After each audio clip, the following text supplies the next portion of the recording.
Ram. Thank you to all the sisters for taking us to a higher plane. My most humble pranams to our Prana Sakha Atma Rama Bhagwan Sri Satyasai Baba, who allowed all of us to be here this morning.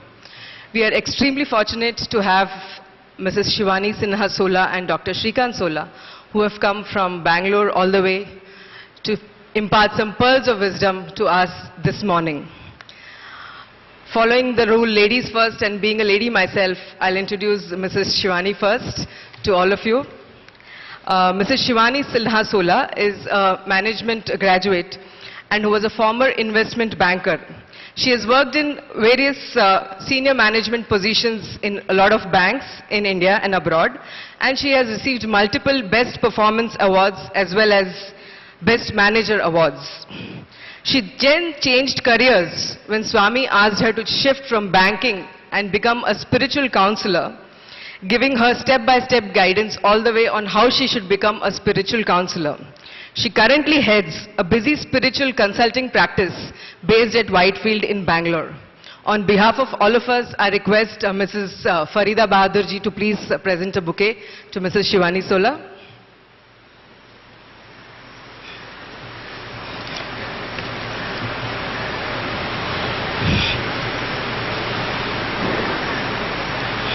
Thank you so much for coming all the way. Sai Ram.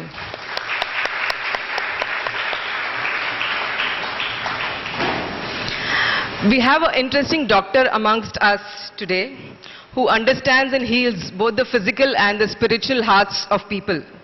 Dr. Shrikant Sola, who can talk with ease about different planes of consciousness and karma, and in the same ease also speak about triglycerides and cholesterol. He is a consulting and practicing cardiologist at the Sri Satyasai Institute of Medical Sciences at Whitefield, Bangalore. He completed his undergraduate and medical training in the United States of America, having studied at various institutions like the Harvard, Stanford, and the Duke universities. He went on to work as a cardiologist in the best hospital in USA called as the Cleveland Clinic of Heart, where he served for a long time, and it is ranked as the #1 hospital in the United States. Dr. Sola has received numerous awards for his clinical and academic work, including the honor of one of America's top cardiologists by the Consumer Research Council of America. He's also been listed in the Who's Who of America and Who's Who in the Science and Engineering, and the various awards that he's got speak for themselves. While Dr. Sola and his wife were on the crest of the wave of success, in 2008, Dr. Shrikant and his wife relocated to Bangalore because Swami asked them to come and serve in the super specialty hospital at Bangalore, thus setting a very fine example of leaving the worldly attractions and come and work for a higher cause and listen to their inner calling.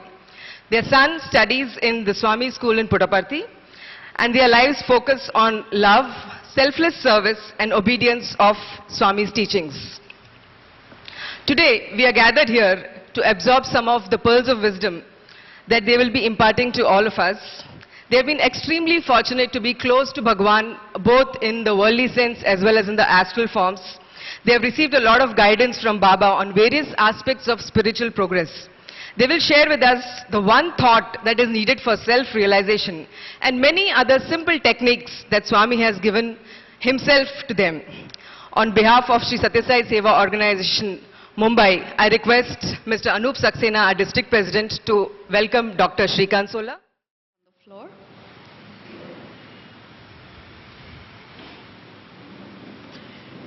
Take a nice, slow, deep breath and relax.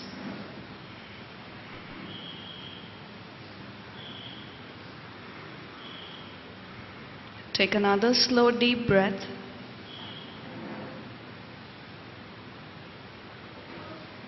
And breathe out any other thoughts.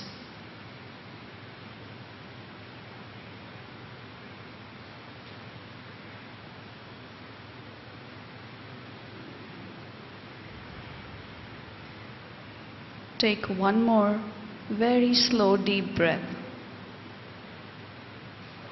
and settle in.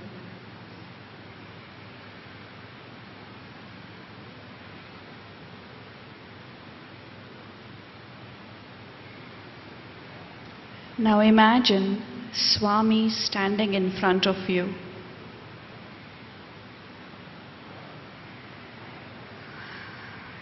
Take your attention to his face,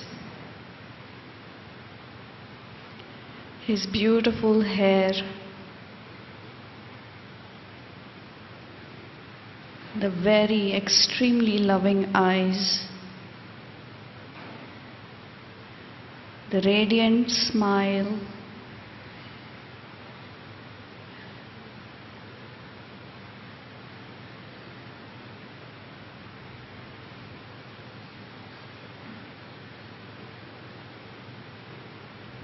take your attention to his hands, the very tender, graceful, loving hands.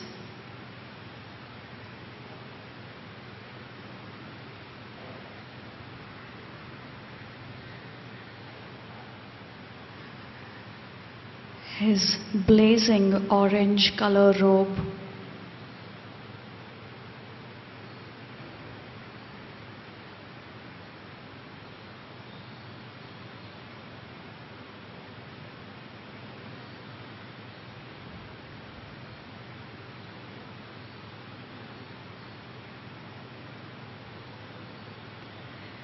His lotus feet.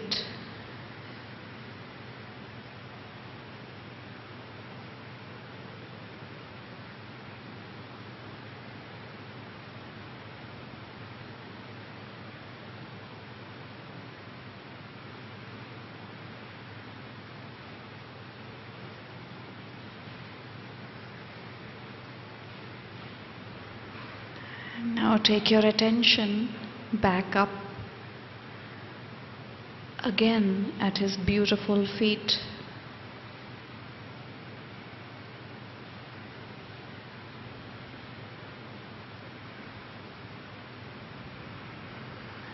The bright, dazzling orange robe.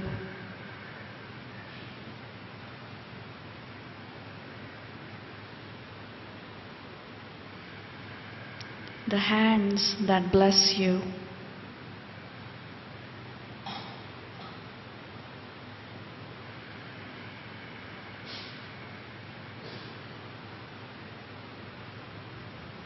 The face you can never forget.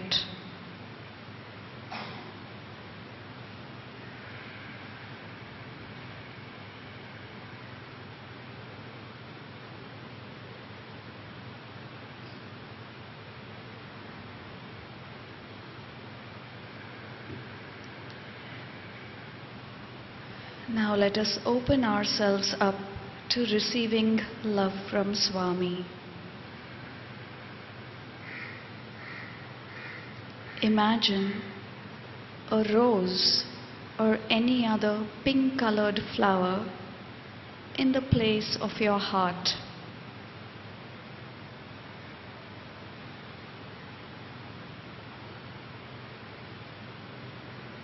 Check to see if the flower is closed, half open, or fully opened.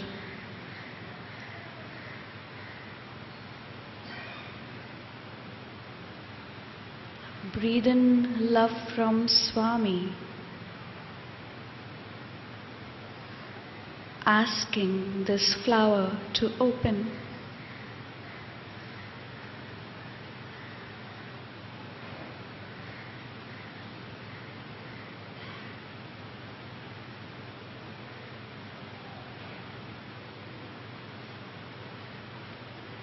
As you breathe in unconditional love from Swami, feel this flower blossoming, emitting a wonderful fragrance.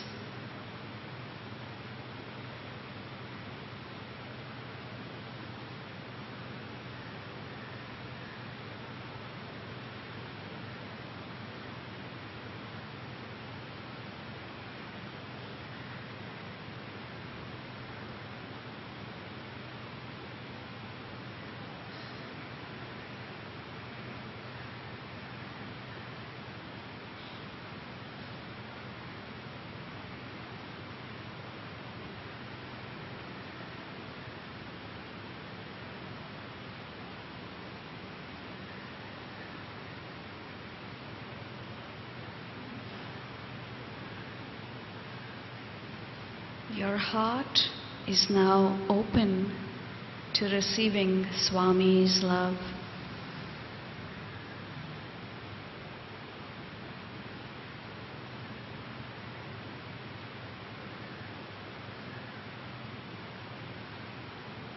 Express gratitude to Swami for this opportunity to feel his love.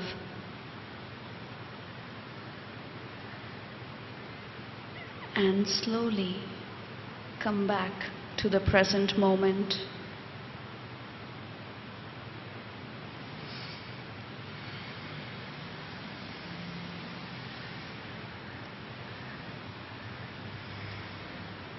With this simple invocation, we offer our loving pranams at the lotus feet of our beloved Bhagavan, who is here with us today.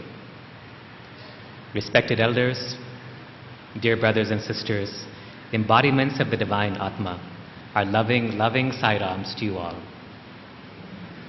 We're delighted to be with you here this morning, and we'd like to thank the organizers for giving us a chance to share Swami's wisdom and love with each and every one of you. But as we speak with you, as Shivani and I share what small amount we know with you, we are actually not at all interested whether you understand what we say with your mind, because that mind is only the monkey mind.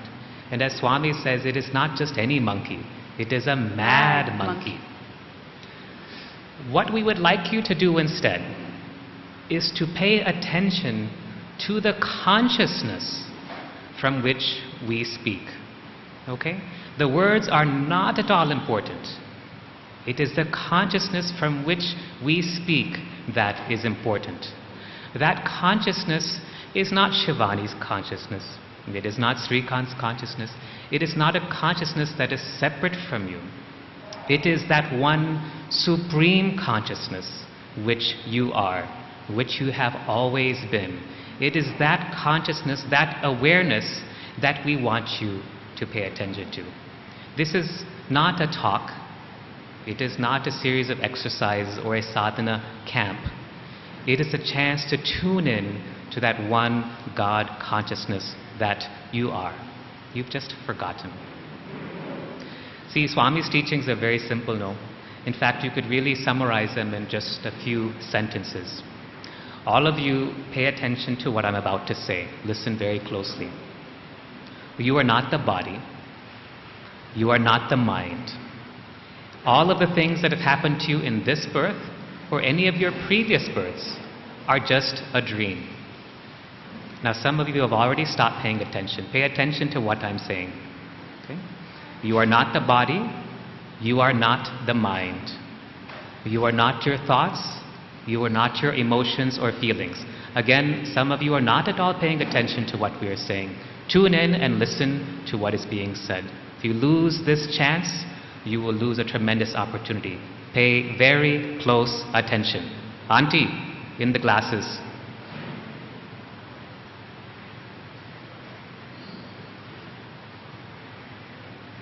Pay exactly attention to what we're saying. If you miss this opportunity, you will go on to many, many more births.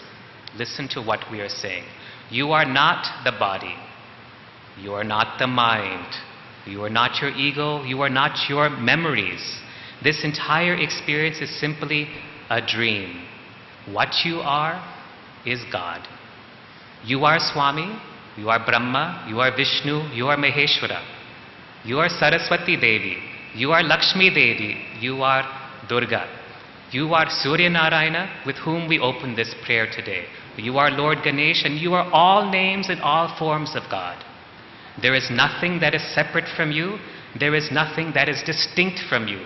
There are 6.5 billion people on this planet and countless of other creatures in whole creation. All of that is a part of you. You are that which is beyond name and form. You have no name and form. You are beyond description and beyond words.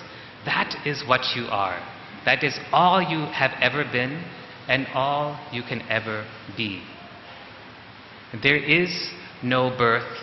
There is no death. There is no series of incarnations. You have dreamt the whole thing. You are God, having a dream experience in a dream body, in a dream creation. Just as the dream that you have at night while you are sleeping seems so real, but the moment that you wake up, you realize it was just a dream. So also, all of this is just that dream which seems so real, but the moment you wake up, you realize that you are that self. Swami said once, in Vrindavan, years ago, in the early 1970s, he said, self-realization is just one thought away. What do you think that thought is? Anyone? What do you think that thought is that leads to self-realization? What do you think? Culmination of body, mind and soul. Swami is not so complicated, no? He will keep it very simple. What else? Who am I? I am that, yes. Yes, I am. I am. That one thought is oneness. Just recognizing that everything is one. For a moment, just tune into your own awareness, whatever it is right now, and then instantly expand it and think that everybody in this hall is one and the same. Just do that now. It just takes half a second. How does it feel? It's very different. It's very peaceful. It's very loving. This love and peace is what you are. This God self is what you are. Everything in creation is you. There is nothing separate from you. There is nothing higher than you. And there is nothing lower than you. There are no levels. There is no Brahma Loka, Vishnu Loka, Shiva Loka, nothing. If it has a name and form, it is all illusion. Let me say it again. If it has name and form on any loka, on any level, it is all illusion. All that exists is the God self, and that is all. Let us take a moment to experience this. So I'm going to ask you to close your eyes again.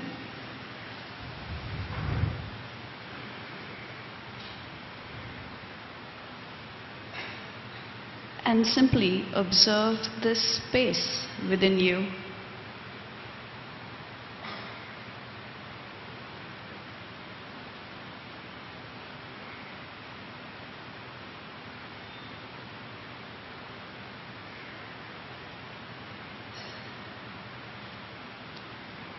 Now take your awareness into the universe. There are lots of planets, lots of celestial bodies, unlimited stars, suns, moons, different colors.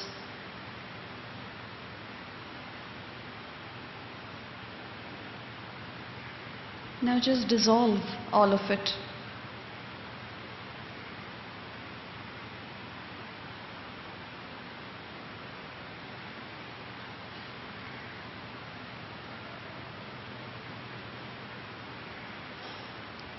As you dissolve it all,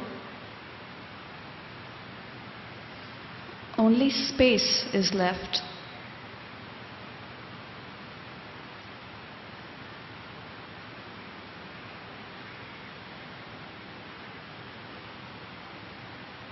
The same space that is within you.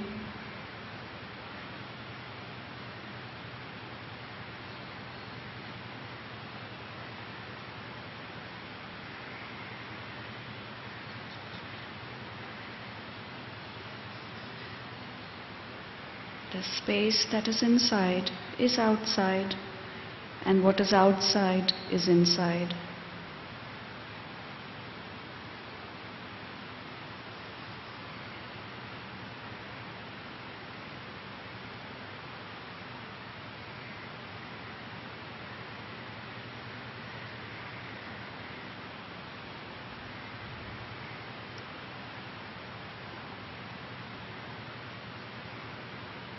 Now slowly open your eyes.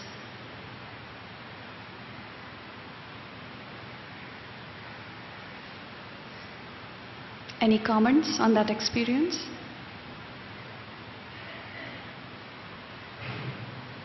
Would anybody like to share?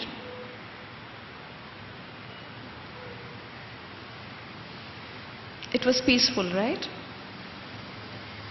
Stillness? Very good. Yeah. Calm and very peaceful. Yeah. See, that is your true nature. Yeah. So what is it that we are seeking outside really? It's all inside.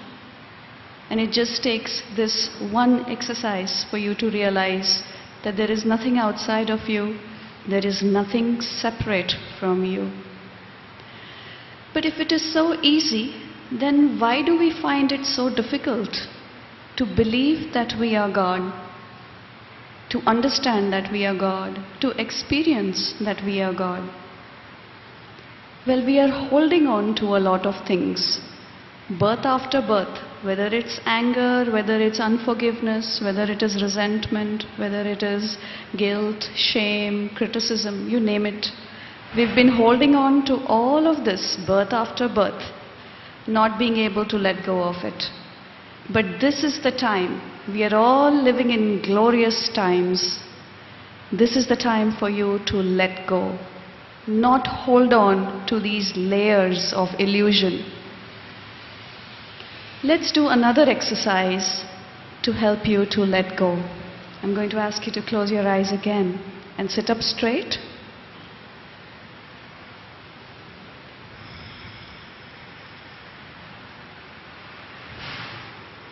We are all already hooked up to Swami. Let us breathe in His love and breathe out any traumas, bad memories,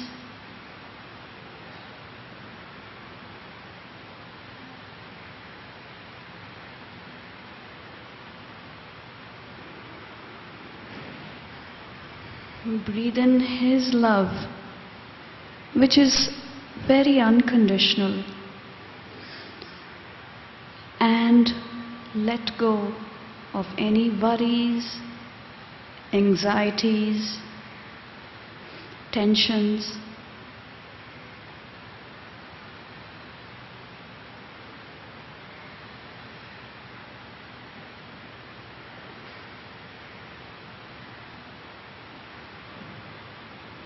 Swami is waiting to help you to let go.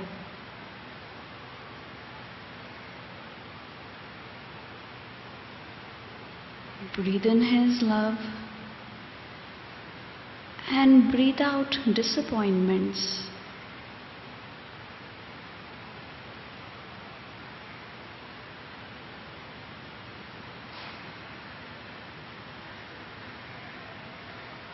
Let go.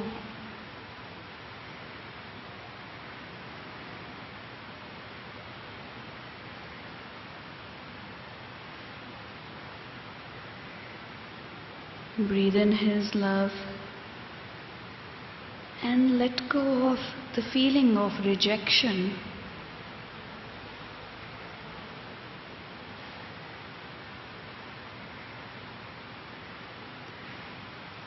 Let go of fears. Simply breathe them out.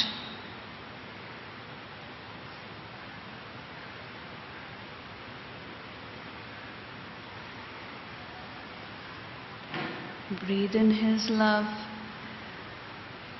and breathe out insecurities.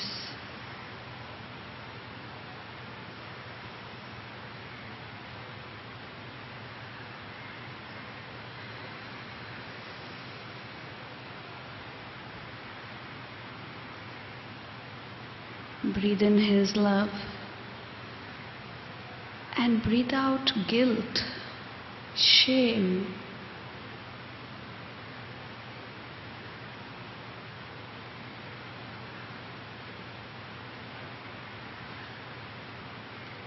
Breathe out unforgiveness.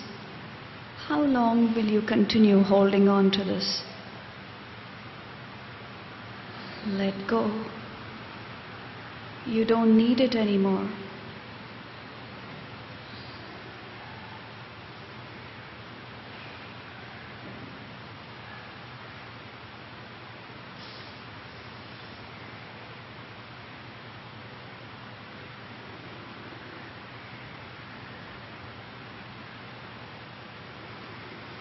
As you breathe in Swami's love, breathe out sadness.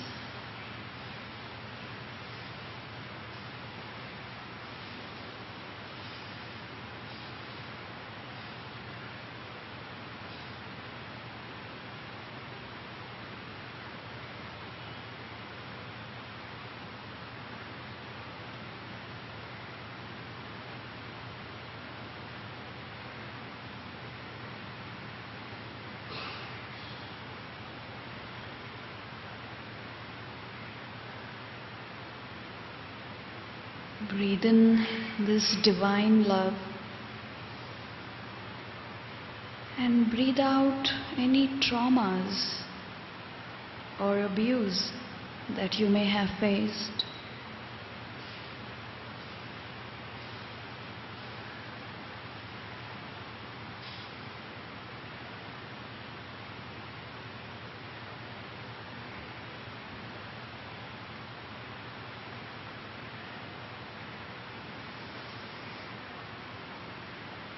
Swami's love can complete you and make you feel whole.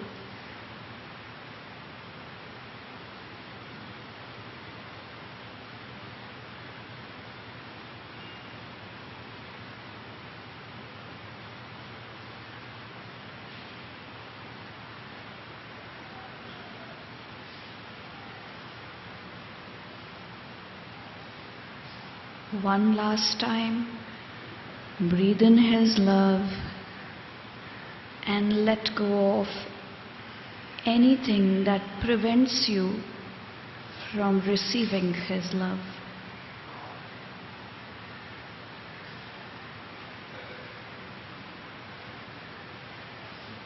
You don't have to earn it, you don't have to deserve it. It is your birthright.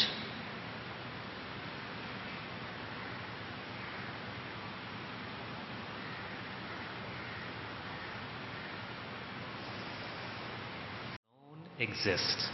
The reflection of love is divinity. This love is all that is there.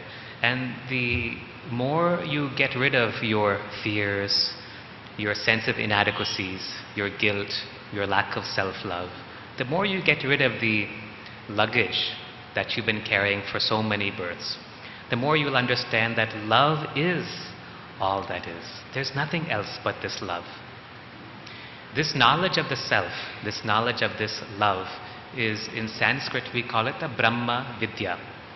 And one Swami said, you actually have to have lived 1 million births before you become interested in this knowledge. 1 million births before you become. So if what we're talking about seems very boring to you, or you're not understanding it, you'd rather be at home doing your laundry or ironing or scolding the servant maid or whatever it is that you do, then you can come back after another 100,000 births or whenever you're ready, and we will still be here.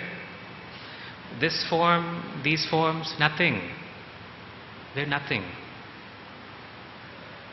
There's no Srikant, there's no Shivani, there's no you. It's just the self. We are just a part of you, reminding you of what you've always known, but you've just taken a nap and have started dreaming. And we're just here to very gently nudge you awake, that you are the God Self, that you are the Paramatma, you are the Parabrahman. What else can you be? There's nothing else above you, there's nothing else below you. There is no Brahma, Vishnu, Maheshwara. Swami is a part of you. Satya Sai, Shirdi Sai, Prema Sai, they're all aspects of yourself. How are they different from you? How? I remember in those days when we were physically with Swami, Swami would give us many chances to be with him. And there are wonderful times. Once I was talking with Swami about the some discoveries I had made, spiritual learnings and lessons, and I had even written them down on a piece of paper. I was so naive in those days. And I was speaking with Swami, and as I was reading out what we had learned, because I didn't want to forget anything, Swami was so happy. He kept coming closer and closer and closer in his chair as I was sitting next to him, until Swami's, and I was also seeing Swami being so happy. Naturally, we feel so blissful, and I was also leaning forward, more forward, closer to Swami, until my face was in Swami's hair. On another occasion, I was speaking with Swami, and I was actually discussing my research work with him.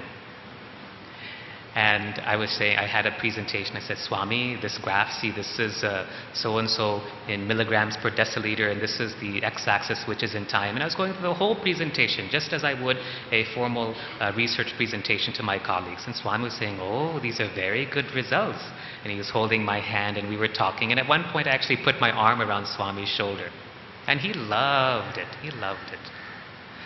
But the times that we learned from Swami the most was those times when we were just sitting next to Swami. Swami would sometimes give me chances just to sit next to him. He didn't say anything to me. In fact, many times he didn't even look at me. But I would just have that chance to sit like how I'm sitting next to Shivani and be next to the form in that silence.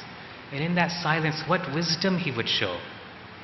That there's absolutely nothing. In fact, once, during another chance we had to be with him, Swami said, come, I want to tell you a secret. So we thought, Hare, Swami is going to tell us a secret. I mean, if Swami told us, we'd be so excited, no? So we were also excited. We leaned closer to Swami, then Swami also leaned closer to us, and we were breathless with anticipation. And then Swami put his hand like this, and he said, actually, there is nothing. He did like this with his hand. Nothing really exists. And then he leaned back again in his chair. And there is silence between us and Swami for some time. That silence is the self. That silence is a Parabrahman. That silence is all that is. That silence is nothing, and that nothing is everything. But what is happening is there's so much noise in here because of our past karmas, because of our memories, because of our attachments. You know, in Sanskrit we call them karmas, we say vasanas, we say samskritis, we say different terms for describing these different things that keep on coming, vasanas and so forth. Swami has actually given us a technique for letting go. And do you remember the story that Swami tells where he tells how people used to catch monkeys in the old days? Remember that story? How is it? How do we catch a monkey? Bananas, okay. Yeah, in a pot, right? So you take a pot and you put something inside that pot, and it's a narrow pot. The neck of the pot is very narrow. And monkeys being monkeys, they will look inside the pot, they will see something yummy inside, and they'll put their hand inside to grab whatever it is. And then when they pull their hand out, because their hand is holding whatever was there, they won't let go. And they'll stand there helplessly until they're caught by the monkey catcher. Actually, all they can do is just let go of whatever it is, and then they're free. But they don't realize that. Swami said one day, you're all like monkeys. Your hand is in the pot, and you refuse to let go. This is what he said. So we are like those monkeys. All you have to do is to let go. That's it. And you're free. You have freedom. And when you have that freedom, going beyond freedom is just one simple step. Going beyond name and form is just one simple step. It's so easy. The truth is, you have no name. You have no form. You have no past, and you have no future. There are no past births, there are no future births, but it's that attachment that keeps you trapped and you get stuck. Now, luckily, Swami has given us a very simple technique to let go of all these things. He gave it to a lady named Phyllis Crystal. I think many of you are familiar with Phyllis Crystal, right? She's written many books, Cutting the Ties That Bind, Cutting More Ties That Bind, Cutting the Ties of Karma, Sai Baba, The Ultimate Experience, and so forth. This cutting ties technique developed back in the 1950s. And in the 1970s, when Phyllis actually physically came to Swami for the first time, then Swami further developed the Cutting Ties work over a series of dozens of interviews. He gave her the work, he gave her the techniques, and he helped to develop the work further. And what he told her back then was very interesting. He said, this is new knowledge for a new age. He said, share this work with as many people across the world. But then he said, but not now. The time has not yet come. That was back in the 1970s. But now what we're seeing, almost 40 years later, is that time has come. People are finally ready to let go of that peanut that is in their hand and attain freedom. And this Cutting Ties technique helps us to do that. In fact, Swami told Phyllis, he said, those who come to learn the Cutting Ties techniques will be those who have completed most of their past karmas. And through the Cutting Ties work, Swami said this, Swami said, Swami will help them to finish off their remaining karma. What a promise. You can be free of all your past karma through this simple technique. Should we practice this now?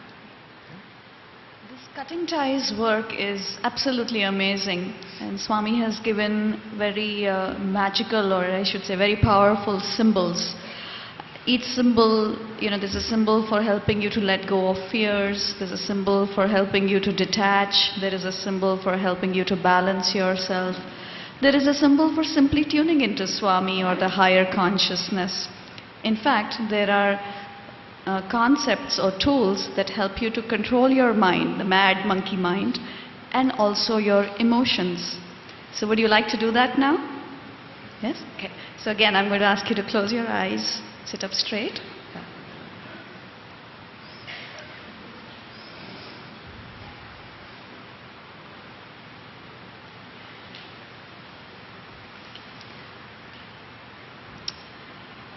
Imagine a monkey on your right side.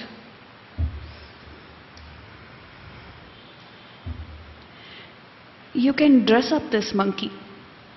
You want to make it wear a shirt, shorts, pants, shoes, maybe even a cap.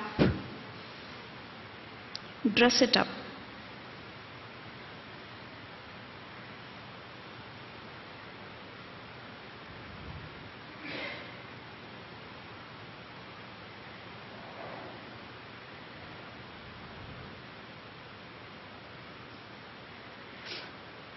Once this monkey is looking handsome or beautiful, there's a rope tied around the waist of the monkey, like a harness. And you have the control. You are holding on to that rope. Let this monkey go and do its monkey thing. Maybe do some somersaults, roll, beg.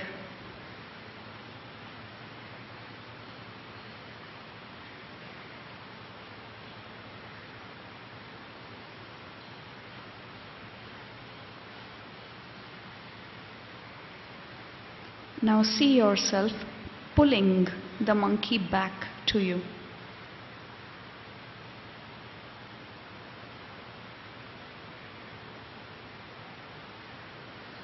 And let the monkey sit on your right side.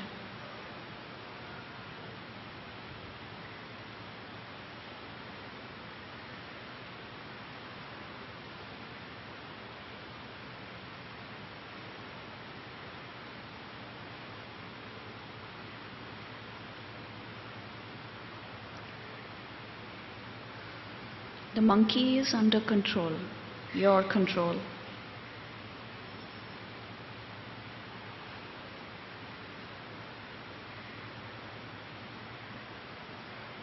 Now on your left side,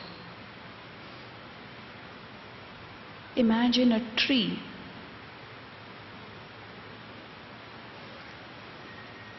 And around the trunk of the tree, there is a snake.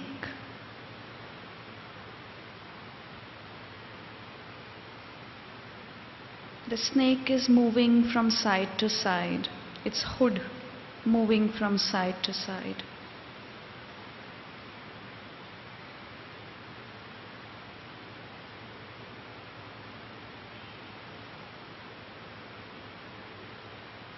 See yourself taking this snake and winding it around the branch of a tree.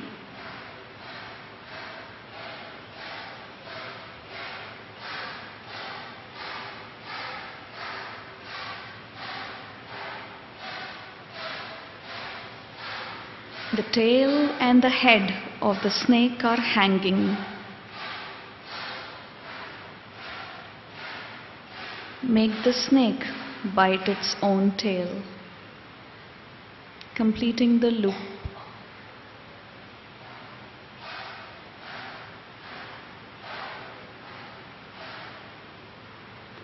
Your emotions are now under control.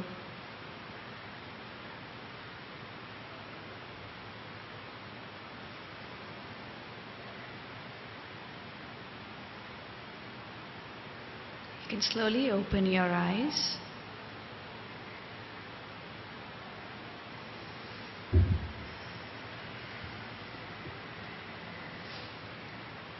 Any comments?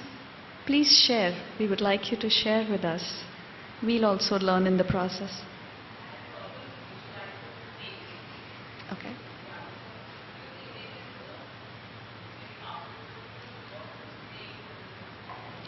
You can ask for Swami to help you to do it better. She has a problem visualizing the snake. So just ask Swami to help you. Swami is there to give us help in every small thing. Ask him for help. So the monkey is reflective of your mind and your thoughts, and the snake is reflective of your emotions. So once you practice this, you're very centered. Okay, your thoughts or your emotions are not getting the better of you. In fact, this snake and monkey symbols, these symbols, do them before you sleep at night. You'll get very good sleep, have calm. You know how sometimes when we sleep at night, our mind is still running, right? And we're reviewing events of the day or thinking of events for the next day. If you do this before sleeping, you'll find that immediately you'll go into a peaceful and calm sleep. Do these symbols before you meditate every day. Do this before you have to go into a meeting. Those of you who are studying, do this before you have to start writing your exams, or even before you start studying, right? Before you begin to study for the day or revising your lessons, do these simple techniques. As you can see, it hardly takes a minute to do this. That's all. These symbols are very, very effective. The cutting ties techniques are very powerful. So learn them, practice them, and learn them. Now let us ask you, how many of you are meditating every day? How many of you meditate regularly? Okay, good, good. How many of you are, let's say, chanting, doing Veda chanting or other types of chanting, whatever you think is appropriate? Okay, good. How many of you do nama smarana, repetition of the divine name, japa? Okay, good. How many of you spend time every day connecting with Swami within you? Wow, very good, very good. Yes, very good. How many of you teach your children to do the same thing? Okay, a smaller number. We'll talk about children after the break and how you can teach them to do the same thing.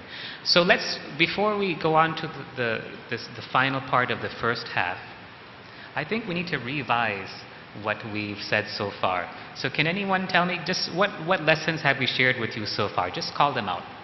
Let's see how much you've absorbed of what we've given you so far. Just tell us what we've told you.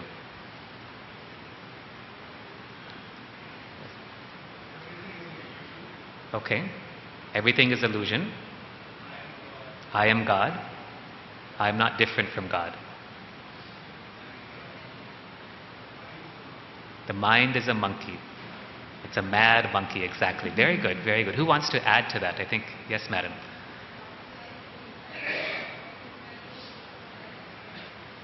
So what is it? You're not the name, you're not the form. What is inside is outside of you, and what is outside is inside. It's all the same. Very beautiful. Sister?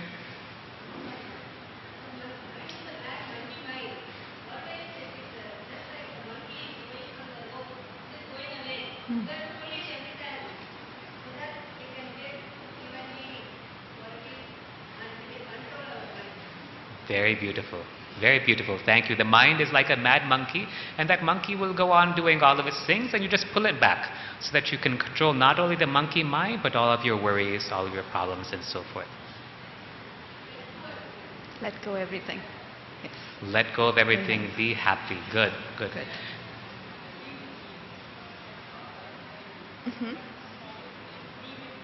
Swami is saying, be with me. Be with me. Very good. But I think that Swami would tell us to be you. I remember once when we had gone for a darshan, actually we had gone for a group interview. In those days, you see, working at Swami's hospital is very difficult. When I first started in 2008, we had to define my roles and responsibility in the division, of cardiology there and what we would be doing, how I would be spending my time. So I went with the head of the Department of Cardiology, who's a wonderful physician. I met with the director, and there's some things that we needed to clarify. So in those days, how do we figure out these things? So the director said, well, I'm going to put a party this weekend. I'll just ask Swami. And so that's what we did. And that's how we worked in those days. We just would ask Swami. What happens though is that Swami will tell you it's not about doing anything. It's not about even being with him. It's about being him. So on one occasion we went for a group interview to have Swami's darshan. Swami granted us a group interview. All the doctors, the nurses, many of the staff, we all had a wonderful time with Swami, falling all over him. He was talking with us. He gave us such royal treatment. It was wonderful. And afterwards, when everything was done, on the last day of that weekend that we were with Swami, we asked Swami's permission to go back to Bangalore. Shivani had asked. And Swami said, no, wait. He made a face. Like you want to go? He just did this.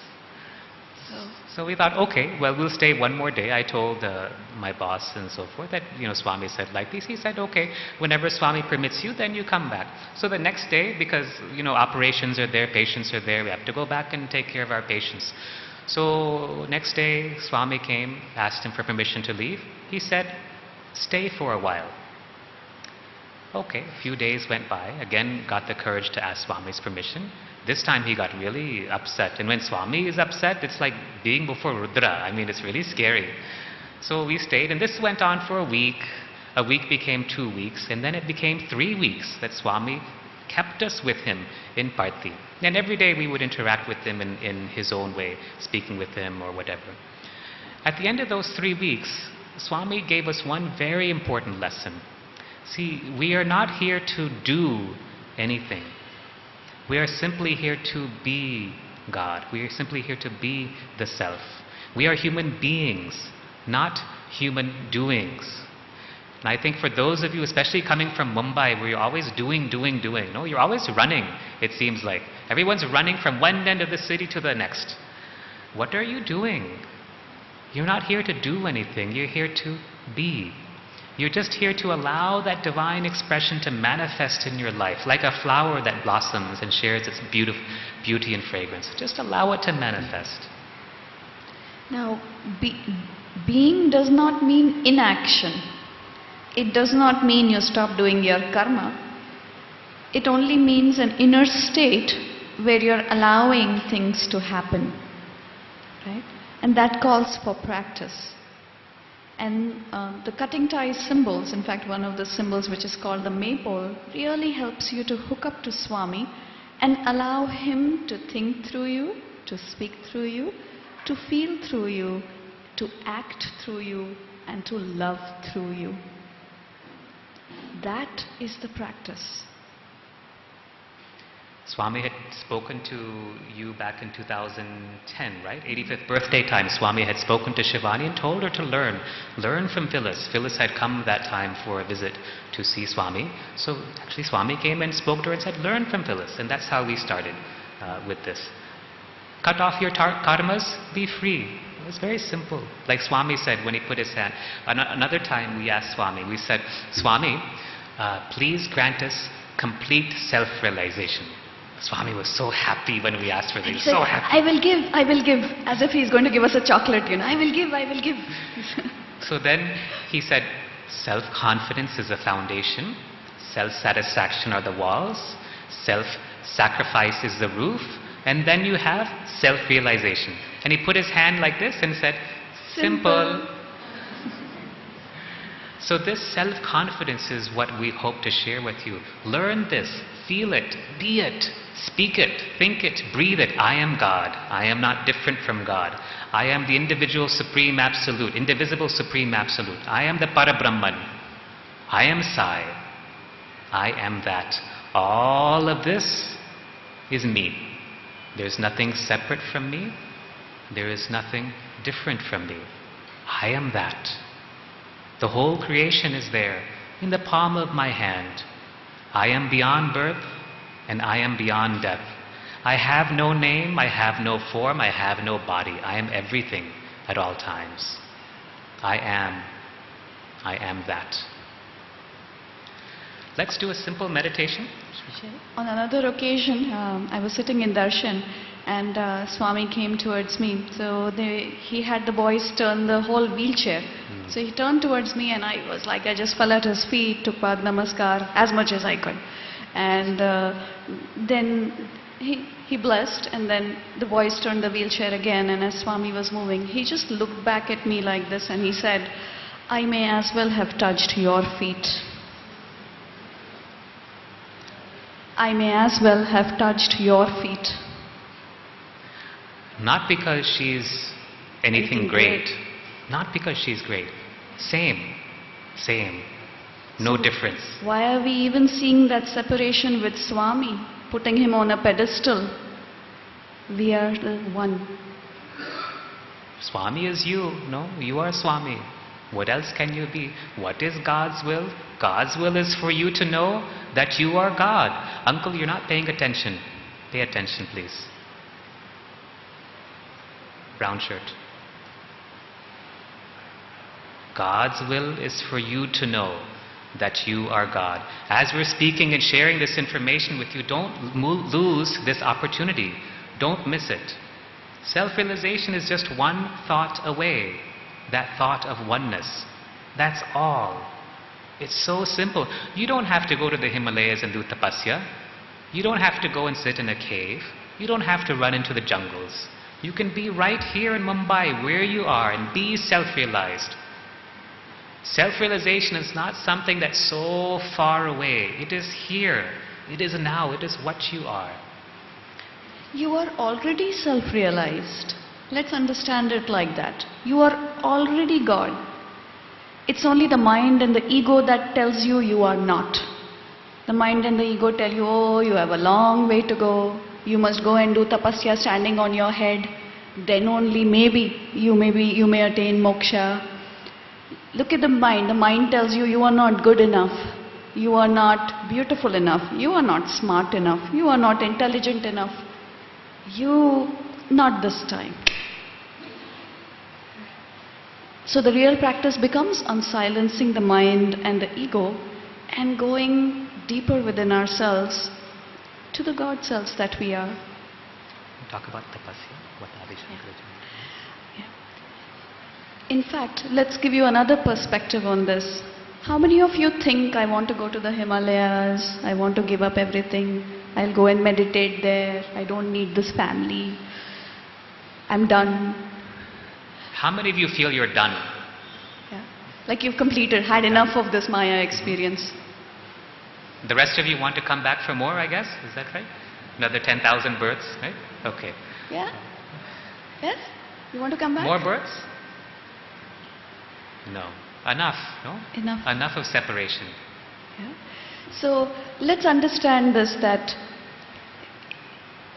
probably in many of your previous births, you've already done a lot of tapasya. Obviously you had some good karma that in this birth you have become aware of Swami. You were aware of the avatar. You had the benefit of his darshan, sparshan and sambhashan. Now, in this birth, you are already doing tapasya. Going through traffic is not easy. Breathing in polluted air or drinking polluted water is not easy. Right? Going into, crowded areas or putting up with corrupt people is not easy. But this is your tapasya.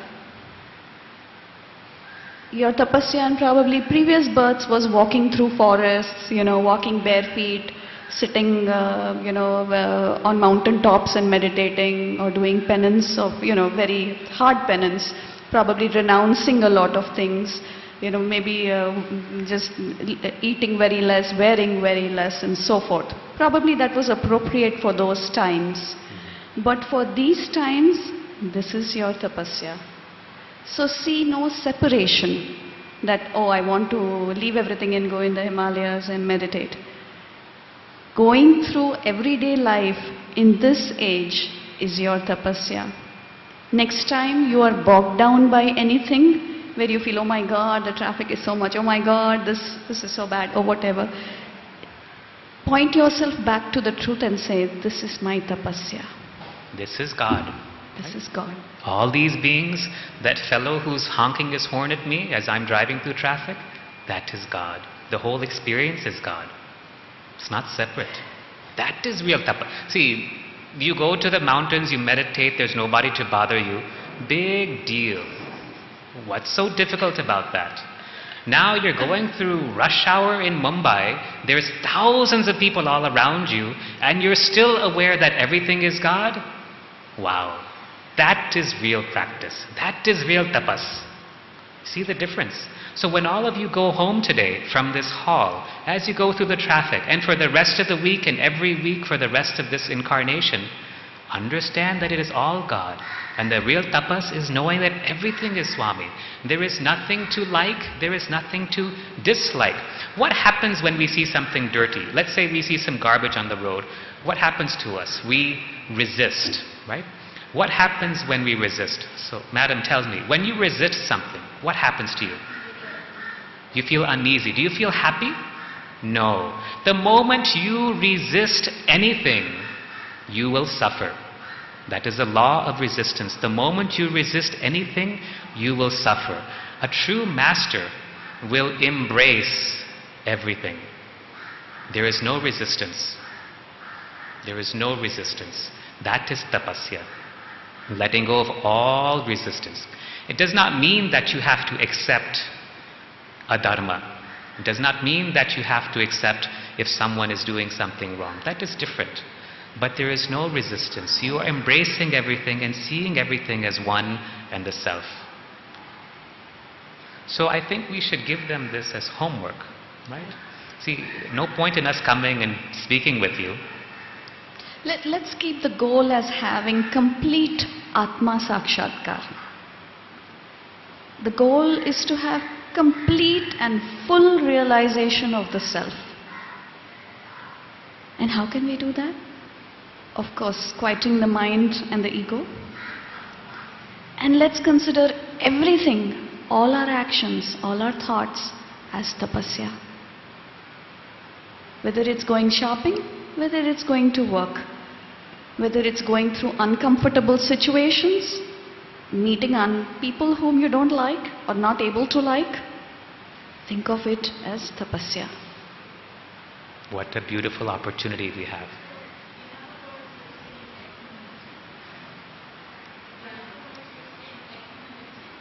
Equanimity. Yes. See, equanimity, suppose I spill this glass of water and I don't get upset. That is equanimity. But suppose the glass of water spills, I clean it up, everything is okay, but I realize that it's still the self. It is still the God self. This is God, this is God. The water spilling on the table is also God. The traffic, the rush, the crowds, the dirt, that is also God. Everything is God. Self-realization is just one thought away. Oneness. You are God, everything is God. Sister. So as Swami told us, and he said many times, it starts with self-confidence. She's saying, is saying it enough or do you have to do more? It starts with self-confidence. Then when you have that self-confidence, you have self-satisfaction. See, self-confidence, it does not mean in the worldly way. Self-confidence means the confidence of knowing yourself to be divine.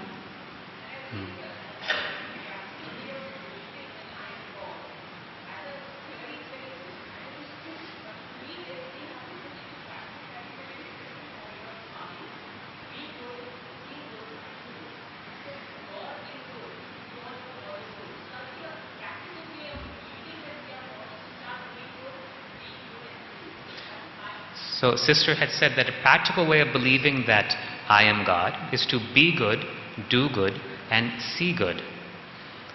That is good, that is fine, but you have to go beyond that. See, you get self-confidence, then you get self-satisfaction. I am peace, I am bliss, I am love. I require nothing. I need nothing. And you know, when you are in that state of desirelessness, that is the highest ananda. There is no higher ananda than that, of being in the state of absolute desirelessness. And then that leads to self-sacrifice. But when we say this, usually the men, ladies, you understand what I'm saying, usually the men will come up with some intellectual thing here and there. Swami says this, what about that? What is self-sacrifice, gents? Yes, sir. Go desireless, okay. And give up bad qualities, okay. Others? Yes, sir, in the far back.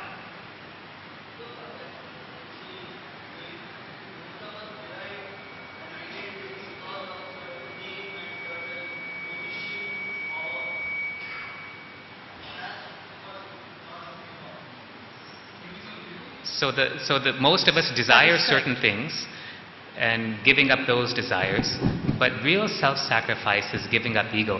Have you all heard Swami saying that God is the only hero and the rest are all zeros? What does that mean?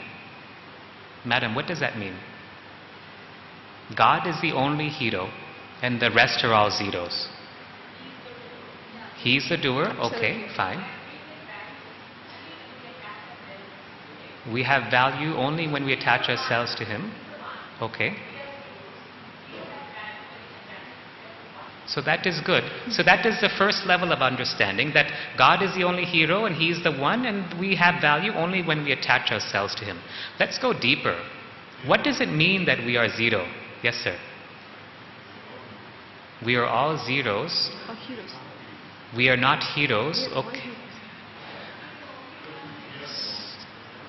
Okay, all right. Let's go deeper though. To be really zero. To be zero means to be Nothing. nothing. To be nothing. No ego, no attachment, no desires, no wants, no thoughts. Many times when we were with Swami, see, staying in Whitefield, we're in Bangalore in Swami's hospital, it's so beautiful. Swami once told me, he said, this hospital campus is one of the most sacred places on the planet, in Whitefield. So it's pretty easy for us to be on that sacred place and go to a very high level of awareness. So we would come in those days to Puttaparthi to have Swami's darshan, and we would see Swami and then all the things around him, which is fine, just people, devotees coming to have their time with Swami, people coming to be with Swami, to have his darshan. But then, as long as you focus on what is around Swami, then you get lost in the Maya, right? Maya engulfs you very rapidly. But when you focus completely on Swami, then you become that. And so in those days, we would just ask Swami to merge our consciousness into His. Just become that. Become nothing. Become nothing. So when Swami says, God is the only hero, and the rest are all zeros, the real practice is to become nothing. No thoughts, no feelings, not even an impulse. You are just that. He once said, think nothing, feel nothing. Just watch my play. When we are alone, if either of us are by ourselves, suppose that she's gone out or I've gone out, and we're just alone at home or wherever it is, we actually don't have to do anything. We may take care of our food, we may take care of the house or whatever, and that's fine. But when all of that is done, we just are. We can simply be in the self, sitting on our sofa, being the Parabrahman. There's nothing to do, there's nothing to acquire, there's nothing to think, there's nothing to feel. It is just absolute consciousness. Absolute consciousness. That is what you are. Sister has a question in the back. I just wanted to ask, when you say that we should not have any desires, then that means that progress stops at that point? Because when we have a desire, then only do we progress forward. So the question is, do you have a desire? So we'll speak on desires after the break. So we'll come back to that. The question is about desires and how do you progress if you don't have desires. We'll give you a different perspective on it. Let's end with one meditation. We'll take a break and then we'll come back. Okay, we've already shared a lot with you, and your mind is initially there was a bit of resistance, and then you got into the groove, and then we said a few more things, and then more questions came up, which is fine. But let's end with one meditation, and this time we're really going to make you work. Okay? This is called the thumb meditation. The thumb meditation. Swami says this is the essence of all forms of meditation. Whether you do Jyoti meditation, Vipassana, whatever type, it doesn't matter, Kriya Yoga, etc. It all comes back to this one simple technique. He's taught this several times, but the teaching is always the same. We're going to share exactly what he has said. In the thumb meditation, all you do is you simply watch your thumb. You don't think anything, you don't feel anything. You don't have to say Sairam, Sairam, Sairam. You don't have to think, oh, I need to cut my fingernails. You don't have to think or do anything. You're just simply watching. And you know the best part about this technique, especially for people in Mumbai who are always running around, is you only have to do this for 12 seconds. Imagine 12 seconds, moksha, done, finished. 12 seconds. See, that's, Uncle was telling me before we started, we're all from Mumbai, everything is fast here, so, if they get bored, then try to speed it up a little bit and so forth. So, this 12 seconds and then we're done. So let's go through this. I'm going to take you through it several times. Let's start. Everybody get their thumb ready.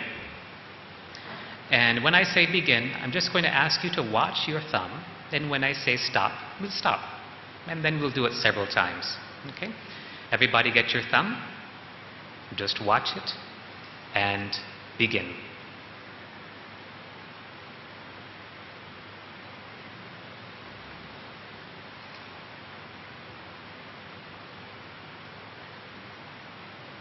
And stop. So what did you notice? What did you notice in the green shirt?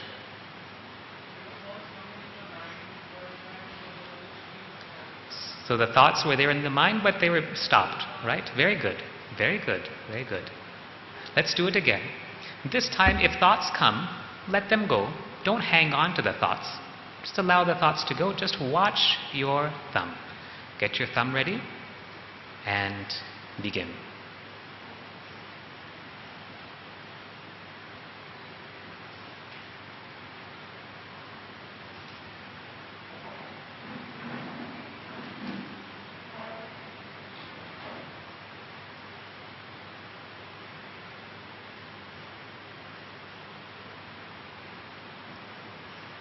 And stop. So what happened this time? Auntie, wearing the maroon sari. You're still conscious of? Wondering what is happening. Wondering what is happening. That is the monkey mind. That is the monkey mind. Okay, let's go back and let's do our monkey technique. So all of you, remember that we call that monkey on your right side.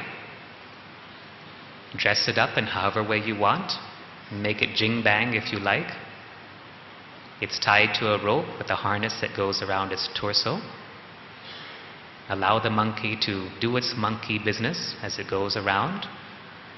And when you're ready, just pull on the chain or the rope, and immediately the monkey comes back and sits quietly and peacefully on your right hand side.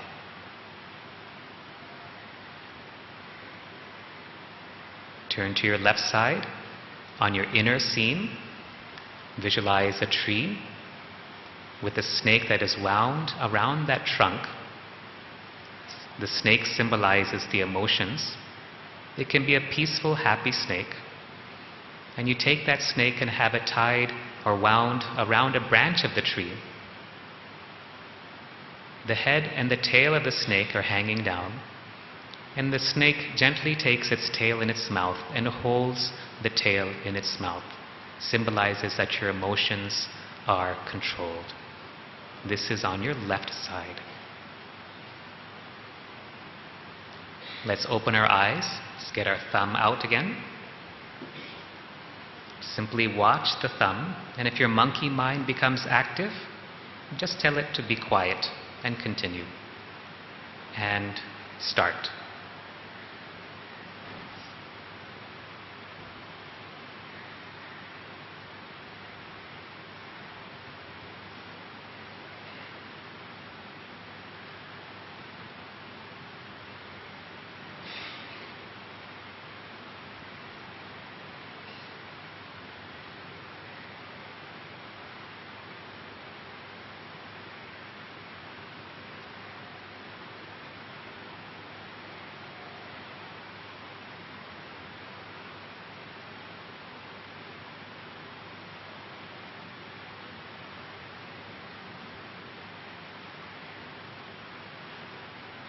And stop.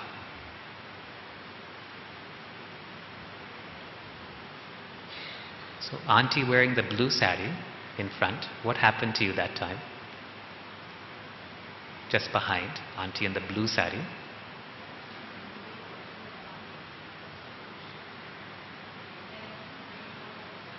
Mind was quiet. Mind was quiet. Swami says if we do this for 12 seconds, it is like a muhurtam.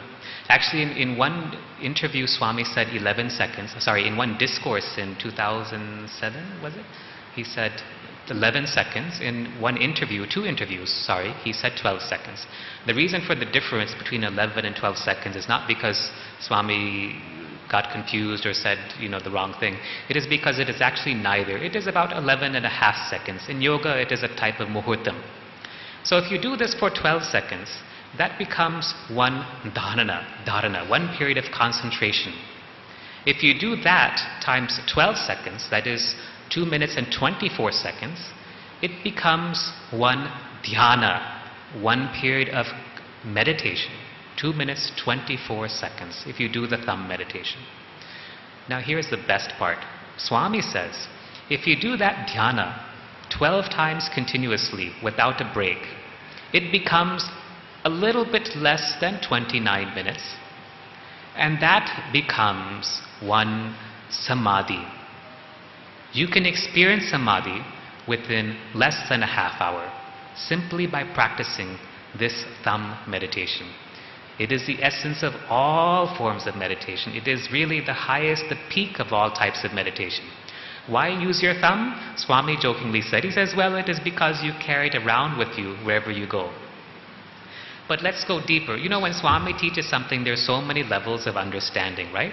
So the thumb in our Purusha Suktam is said, the Purusha, the Atma within us, the God self within us, as it resides within the body, is said to be about the size of a thumb, correct? If those of you who know this part of the Vedas will remember that. In our yoga, when we do certain types of mudras, when we do the Gyan Mudra, where we keep the tips of the thumb and the index finger together, and we extend the last three fingers, the last three fingers represent the three gunas, the three characteristics of creation. The index finger represents the Jivatma, and the thumb represents the Paramatma. So this thumb meditation is visualizing the Paramatma, silencing the mind, becoming that. Let's do it again, but this time we're going to change it. Yes, sir.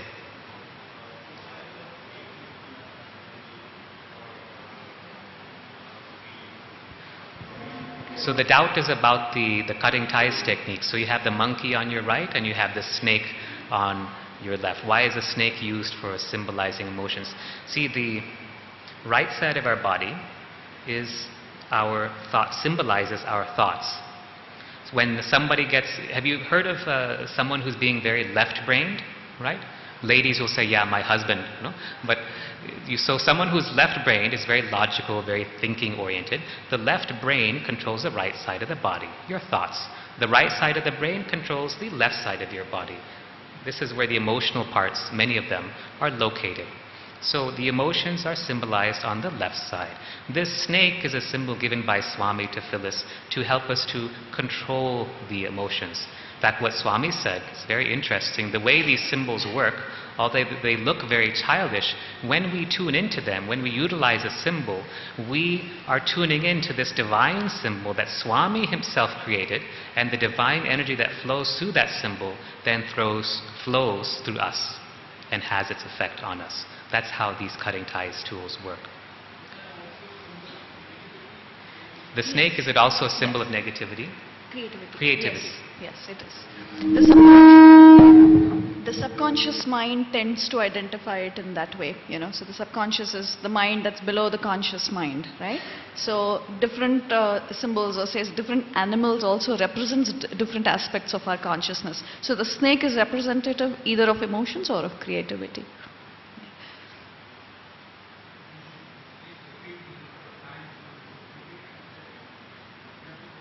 So how much to repeat? So the question was how much to repeat the thumb meditation. If you do it for 12 seconds, and all of you who have children, all of you who are Balvikas gurus, please pay attention. If you repeat this for 12 seconds, and Swami says if you do that 12 seconds a day for 3 months, at the end of 3 months you will have laser-like concentration. And it is true. We teach this to our nursing students at Swami's hospital. We have a nursing college there. And we teach it to them. And we see that in the beginning, that when they're reading their book, all of us have had this experience. No, we're reading a textbook, we're trying to study, we read a few paragraphs, and after some time, we don't know what we've just read.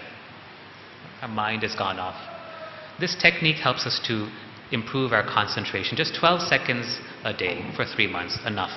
Our nursing students regularly come number 1 and number 2 in the state of Karnataka after practicing this technique all the time. It's routine. We expect number 1, number 2 in the state at Swami's school. You can choose to gradually increase the time. So you're doing it 12 seconds. Do it for a week for 12 seconds. Then increase it. Do it 12 times 12, which is 1 minute 44 seconds. Then double that. Do it 2 minutes 24 seconds. And then make it, for a week, just do it totally for 2 minutes 24 seconds. And then just watch how you will start enjoying it and going into the silence within. And then increase it. And then make it eventually 28 minutes. And then get samadhi. Yeah. Simple. Simple.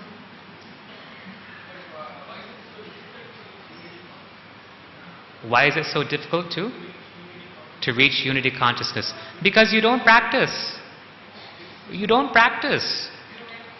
No, you'll come here to this conference. I'll tell you what you'll do. You'll come to this talk. You'll say, wow, Shivani and Srikant spoke really well. You'll go home. You'll practice for a couple of days. And then you'll forget. You fall asleep. Right? How many speakers have come here? How many speakers have spoken to you? You all listen in rapt attention. You go home, you fall asleep again. You don't practice. That's why you don't realize this. So Swami said, okay, they don't practice 12 seconds, chalo, at least let them do that much. 12 seconds a day, that's all it takes. If you don't want to use your thumb, then if you're at a traffic signal, let's say you're driving or you're in a car, if you're at a traffic signal, use the traffic signal. Use the red light on the traffic signal. If you're walking, then use a spot on the floor. That becomes your thumb. If you're in your puja, then use the deepam in your altar. Swami says you can use anything, but the thumb is the easiest because we don't have any emotional hang-ups about our thumbs, right? There's nothing emotional about our thumb. It's just our thumb. Let's do it one last time. This time I want you to feel that Swami is doing the thumb meditation through you. He's the doer and you're just watching as Swami does the thumb meditation. And see what it feels like as Swami is meditating through you. Let's begin. Let's get our thumbs ready. Let's ask Swami to meditate through us. And start.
and stop.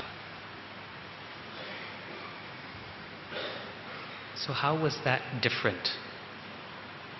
What happened this time? When you stop doing and allow Swami to work through you, concentration was much more. Stillness. Yes. Good. Good. Very good. Very good. Others? Yes, sir?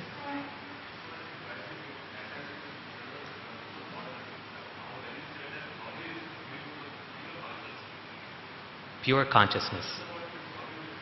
You were conscious about Swami doing the meditation through you. Earlier, it was very no thought. Absolutely. Before, twice we did. No? That time there were no thoughts actually. Just watching. That's it. But now, when you say that Swami is doing through us, so it become more conscious and. So just watch. Yeah. Just watch. Remember how when Swami would be before us physically, and we would just watch Swami. We wouldn't have anything to do or think. We would just watch his beautiful form before us. How lovely it was. Just watching. Just watching. When you do the thumb meditation properly, what will happen is that first you will have many monkey mind experiences. You will say, oh, I can see the aura around my thumb. Or should I say Sairam, Sairam, Sairam? Yeah, no, no, no. Don't do anything. No japa, no nothing. You're just watching. You're just observing. You can breathe easily. You can blink your eyes.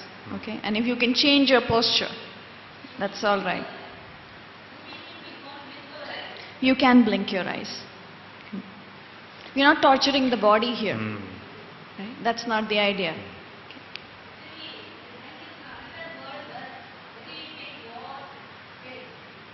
Monkey mind. Monkey mind. Monkey mind. What will happen when you do this technique properly is that Swami says, first, the thumb will disappear. Then, you will disappear. Finally, everything will disappear. And when that happens, you will be in samadhi.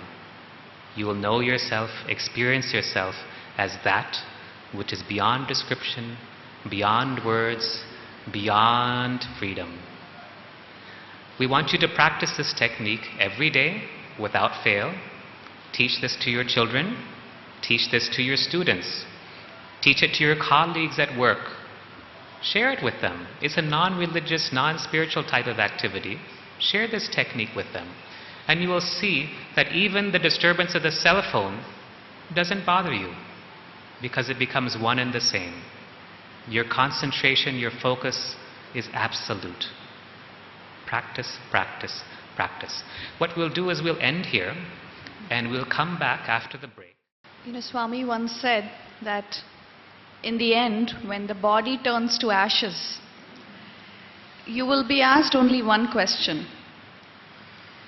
And that question is, how much love have you shared with all of creation in one single moment, in every single moment? How much love have you shared with all of creation in every single moment? The rest of it, how was your relationship with your wife or your husband? What was your bank balance? How many cars did you have? What properties did you have? He said, that is a byproduct. A byproduct. He did his hands like this. Byproduct. It doesn't matter. So the whole focus then becomes, how is it that we can love? Swami's first and basic teaching, love all, serve all. How is it? Let's understand the love all. Love all, of course, many of you may think, how can I love this person? How can I love that person? This person is mean to me, is talking badly to me. It could be a colleague, a boss, a spouse. But let us understand this love, that the first step is towards loving yourself. If you don't love yourself, you cannot love anybody. And this loving yourself is not about loving the body and the mind, or loving and thinking, I'm better than others. Or it's not a selfish love. This love is that which is all-encompassing. A love that is like an ocean, a mother's love. You are accepting everything about yourself. You are loving every aspect of yourself. You are loving every aspect of yourself. Love yourself for how you are. I'll share a dream with you that I had. In the dream, my sister and I were both sitting for darshan. And Swami came towards my sister and said, "You think you're perfect?" And my sister just moved back and said, no Swami, I'm not." Then he was not happy with that answer. And then he came towards me in the dream and said, "You think you are perfect?" And I looked up to him and said, "Yes, Swami. I am born in your image. I am perfect." Then he said, "Ah, very good." We are all perfect at the soul level. We are all perfect the way we are. So hence it's very important for ourselves to love ourselves for being Sai. Love yourself for being Sai. You are no different.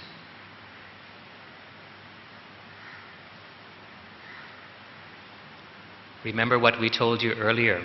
Love alone exists. The reflection of love is divinity. Remember on another occasion, Swami said, actually, there is no creation, only projection. Only projection. There is no creation, only projection.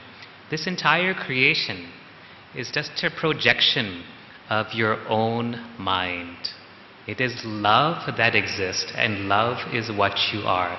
Love, interestingly, love will show you that you are everything.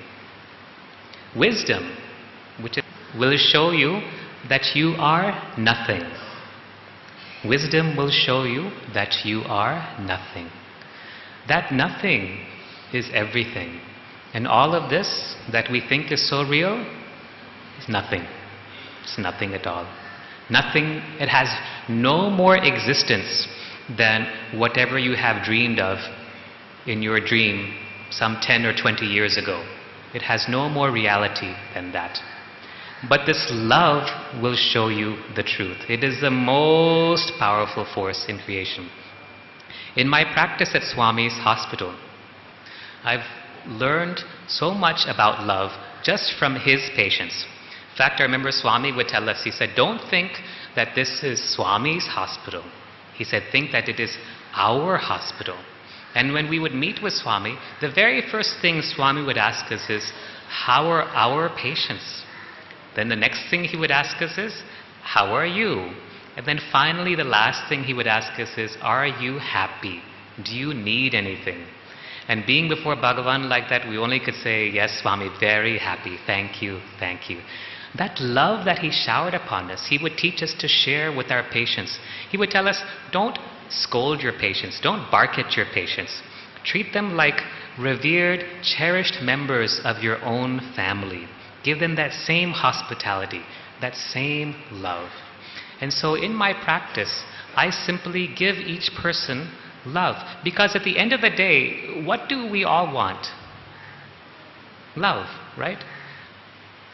An example is once there was a boy in one of our classes that one of our relatives was putting on. This boy was very naughty. And our son, who studies in Swami's school where everything is, Sairam, Sairam, Sairam, he couldn't understand why this boy was being so naughty. So we were discussing. He said, why do you think he's being so mischievous? And he said, he's 12. He said, because he wants attention. I said, okay. Why do you think he wants attention? And then he understood. Because he wants love. All of us want this love. And in that seeking this love, we try to find it in many different ways. We try to find it through money. We try to look for it through acquisition of material comforts. We try to find it through sex. We try to find it through becoming famous. All the things that delude us, we try to find it through our children, through our family members. But it doesn't happen. One day one person will get married, and then the next they will say, Hare, why did I get married? Someone will be not married, and she says, when I am married, I will be so happy. We are always looking for that love, whether it is through marriage, through family, through greed, through money, through things. But we will never find it. It is only God's unconditional love, that pure love, that can ever satisfy us. And in my practice, what I do is I just give each and every person that same unconditional love that Swami has given to all of us. And I find that if I get irritated at anything, if I get annoyed at anyone, if I get out of balance, if I'm not joyful at every single moment, then I'm not living in love. If there is not joy bursting within me, then there's something wrong with me. I'm not living in that full state of love. Happiness and joy. Swami would always ask us, are you happy? And Swami in so many discourses has said, be happy, be happy. It's very important for us to understand that on our spiritual journey, joy is what we really are. We are only rediscovering that aspect of ourselves. We are rediscovering that we are joy. We are rediscovering that we are peace. We are rediscovering that we are bliss. But the focus has to be, come what may, we are still happy. We are still going through it and saying, Maya is showing me this also. Remember what Swami asked us once? When Swami asks you a question, you should not always respond. When Swami asked us, he said, do you know why you two have so much grace? Now that question, you should just keep your mouth shut. So we just sat like that. Then Swami said, because no matter what happens, you are always happy.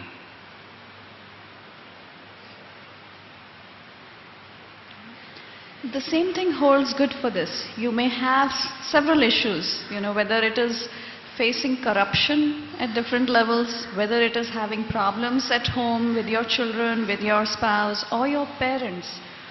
One thing that we can all practice definitely is the cutting ties work, which allows us to free ourselves from any negative influences, any kind of control, any dependence, or negative influence that somebody else is trying to have on us.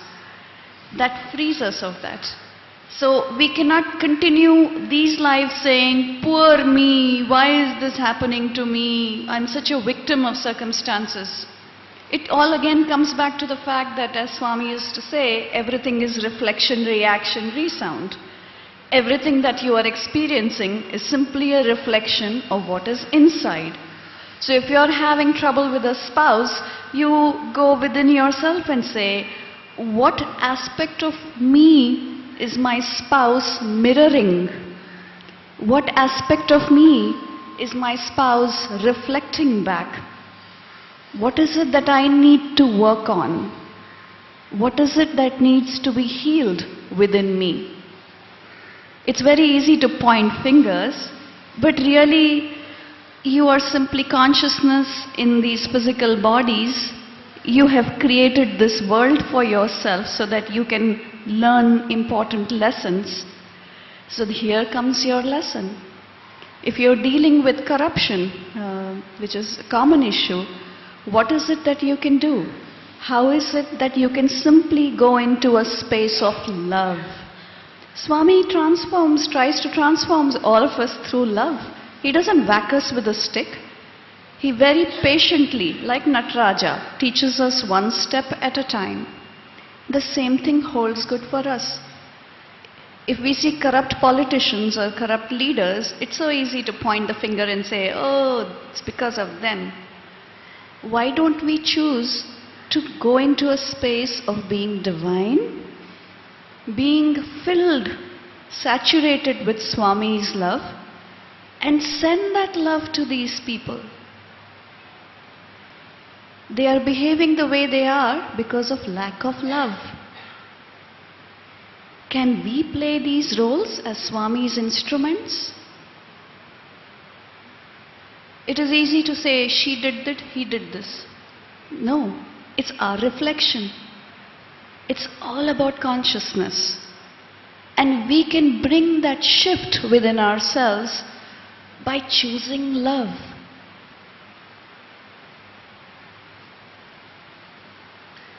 See, every interaction that you have has to be ended in love, or you will go back again and again and again through that same interaction, whether in this birth or another birth, until you can end that interaction in love. Think about it.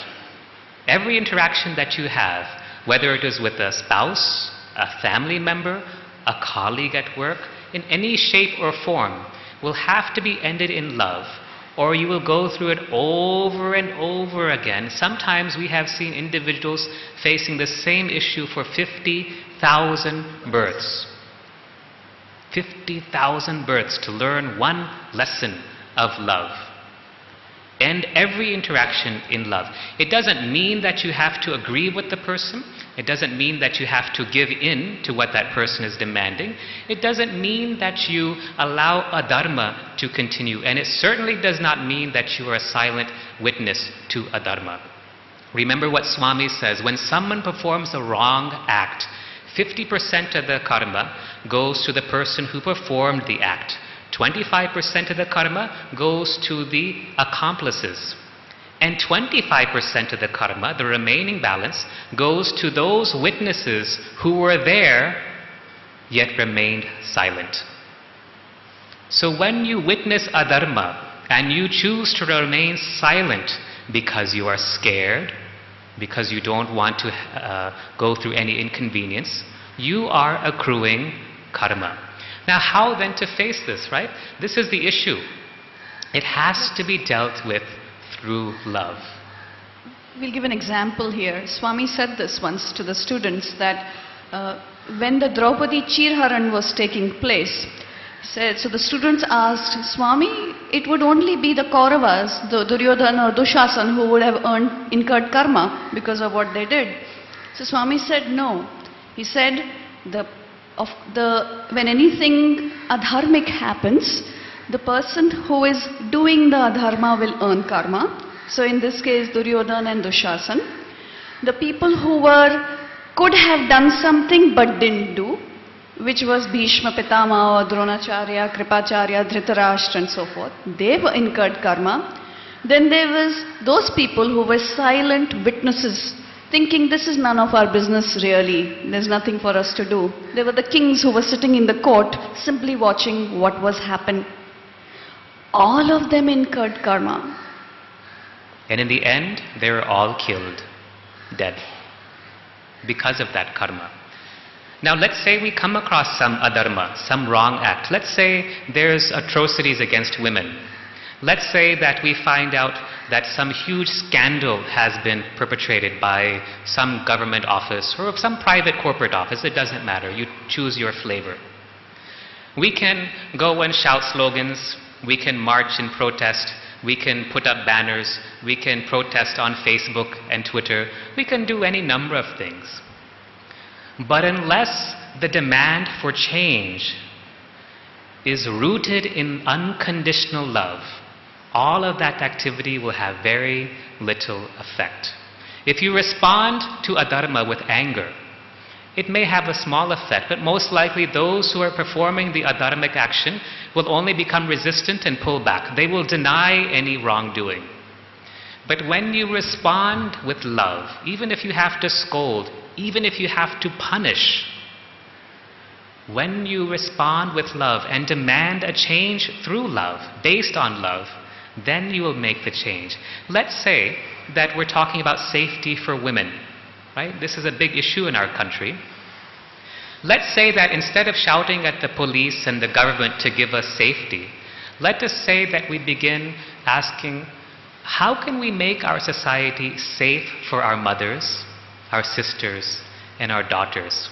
How can we, as men, protect and honor the virtue and dignity of the women in our society?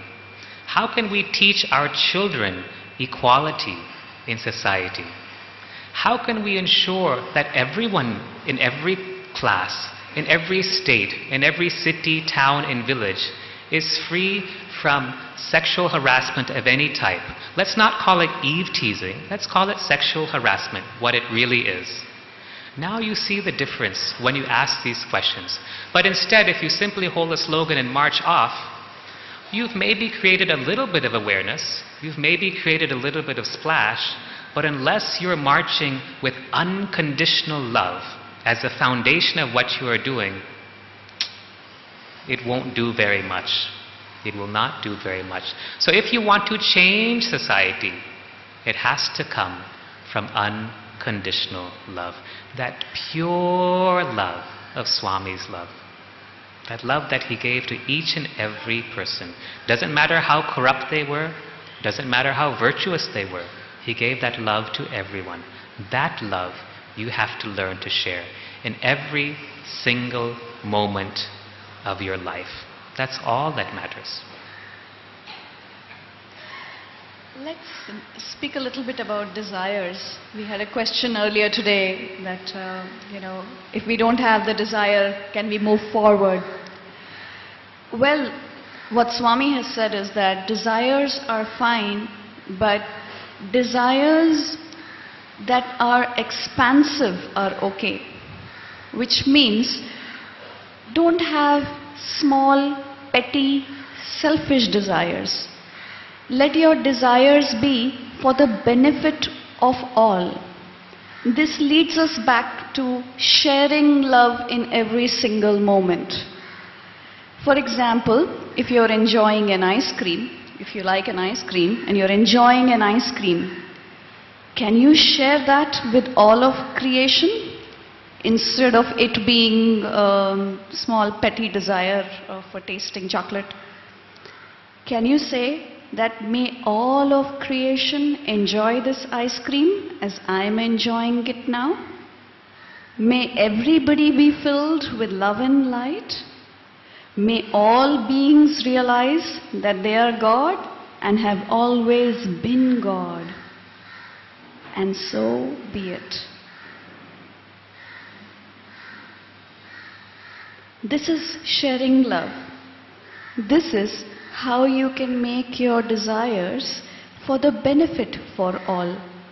If your desires are smaller and pettier, they may benefit you for a short while and then you will only be jumping from fulfilling one to the other. The desire that you have for the benefit of entire humanity is all right. You are expanding your consciousness. If you have desires which are very indulging, then there's karma associated with it. You'll be spending birth after birth just fulfilling those vasanas. Instead, choose to cut ties with those vasanas and move into a space where you are completely in love, in Swami's love. Desires are okay as long as they are fulfilling a higher purpose. You can shift that. You can change that in your consciousness and allow it to happen for the benefit of all.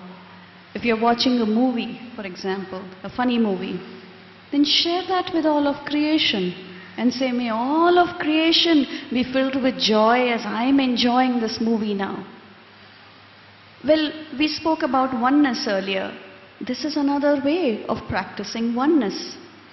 Let's say you're going for a walk. You say, may all who step their feet in my footsteps realize that they are God and have always been God. And so it is. As you are stepping out of your home, you say, may all who are seeing my form today realize that they are divine and have always been divine, and so it is. Another chance to share love, another chance to practice being divine, another chance to expand your consciousness. Shall we take them through a meditation?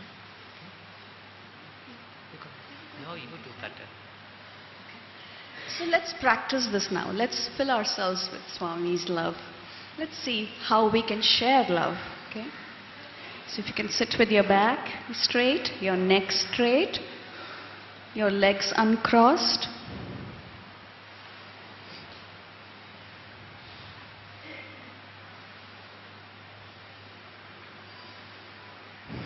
Take a nice deep breath and center yourself.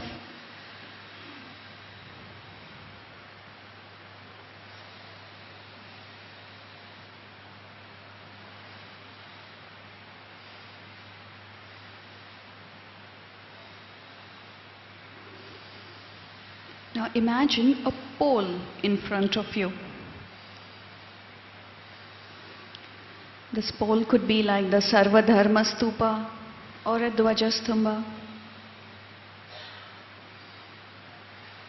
And there are different colored ribbons flowing from the top of this pole.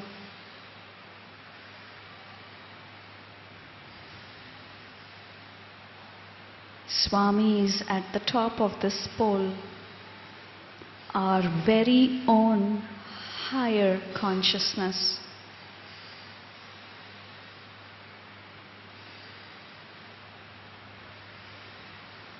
See yourself selecting a ribbon, any color, any pattern.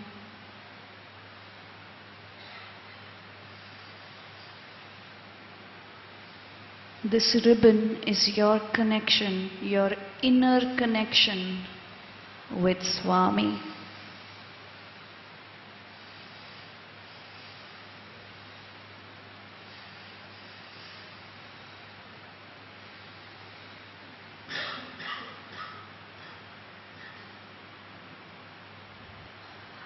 Ask Swami to fill you with his love.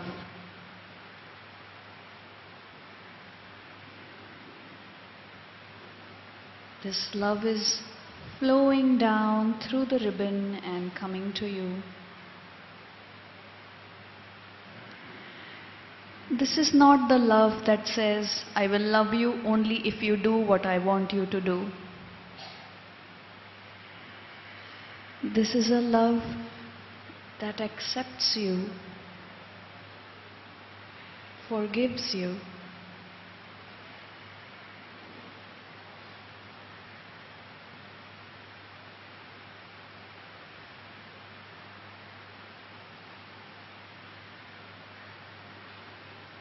Breathe in Swami's love.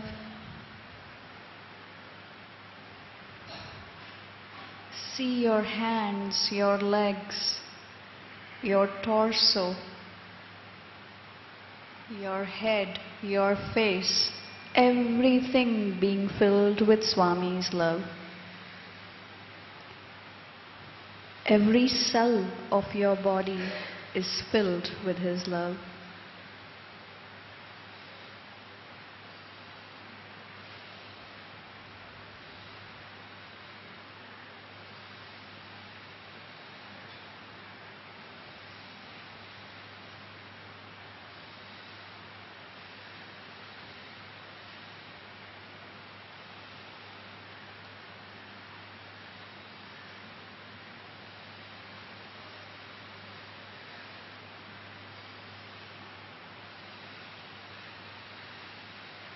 Breathe in his love into your brain, into your mind, so that you may have loving thoughts.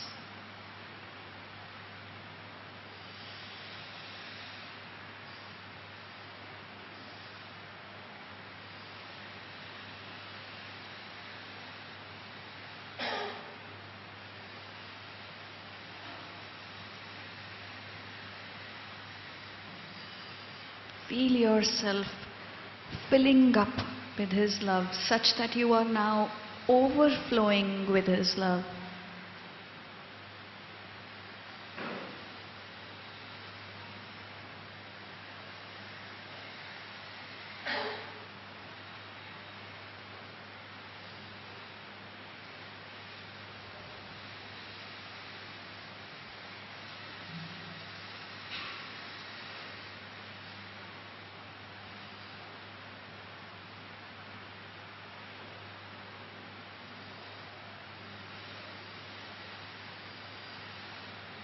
Now let us take this opportunity to share this love. You can do it by folding your hands in a Namaste pose and directing this love coming from Swami to somebody you don't like, someone who's causing pain and suffering.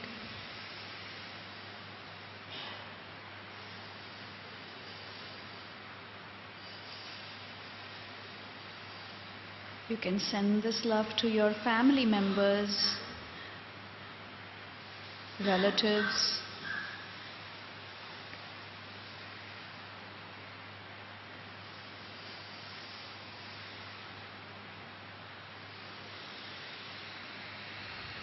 this is Swami's love. It's unlimited.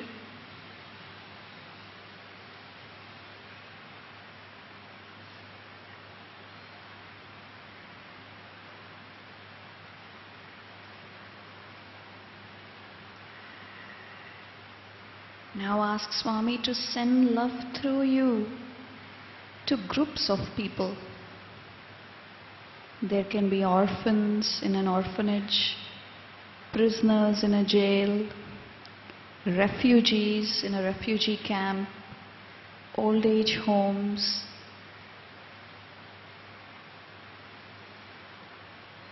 Send love to whoever comes first to your mind.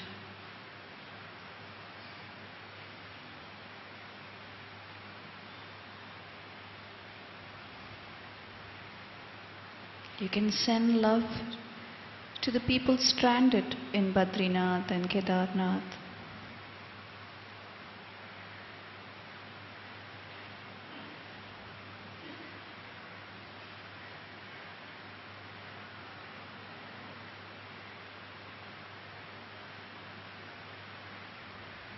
Allow this love to fully stream through you.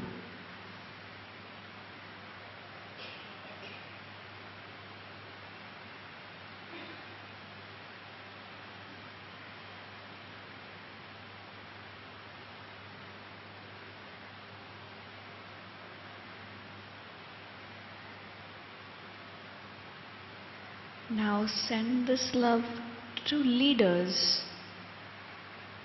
political leaders, business leaders, presidents, prime ministers, ministers.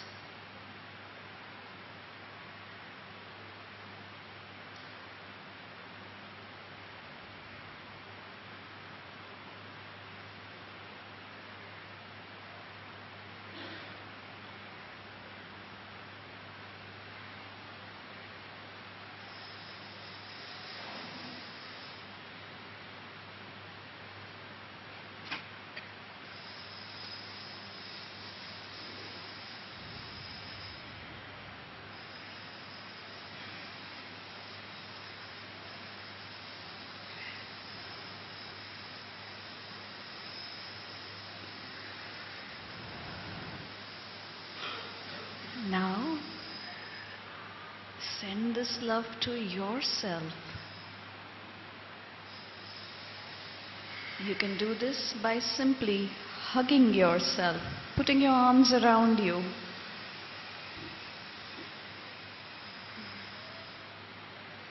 And say, I love me.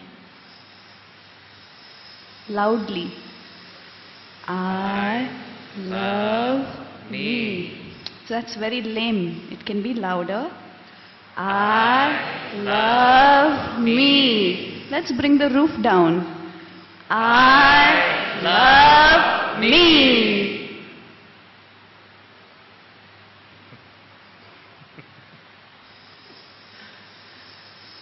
Thanks, Swami, for this great opportunity to experience His love. And slowly come back.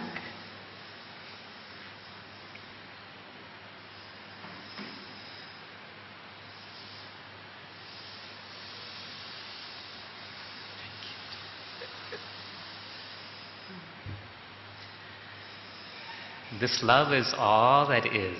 The whole creation is love. There's nothing but love. Once we were doing this exercise with some children, and one of the girls said, all that we saw is love. It's love that is all that is. And that's what a small girl was telling us. Everyone is glowing now. Everyone's looking happy, happy, happy, happy. Always be happy, be happy. Should we talk about children for a bit? Because I know that many of you have questions. How do you manage children in this day and age when things are so difficult? There's so many influences to our children, and many of those influences are not at all what we would like. We try, we do a very good job. How many Bal Vikas gurus are here today? How many Bal Vikas gurus? Wonderful, wonderful. Our pranams to each and every one of you, because you do such wonderful work. You are worthy of worship, taking care of these children. Teach your children the truth. The same thing that we've shared with you today, share with them in a way that is appropriate for their age. But don't dilute it in any way. Let them know they are God. They have come here to play the game of love and service. And when they're done, they'll leave the body and go back to being God. The body is nothing more than a set of clothes that we put on for the fun of loving and serving. Allow them to learn that life is fun, life is joy, life is sharing love, giving love, and receiving love. And always at every moment remind them that they are God and that everything is God. The cutting ties work helps children also tremendously. In fact, we've done a couple of workshops with the Bal Vikas children in Hyderabad, in Shivam. And the children connect so easily. In fact, this exercise that we just did is called the Maypole technique. And you do it with children, the children connect so easily with Swami. In fact, one girl said, oh, earlier I used to think I can only pray to Swami. Now I know I can even talk to Swami. And another kid said that love is all there is. I could just feel myself completely surrounded by Swami's love.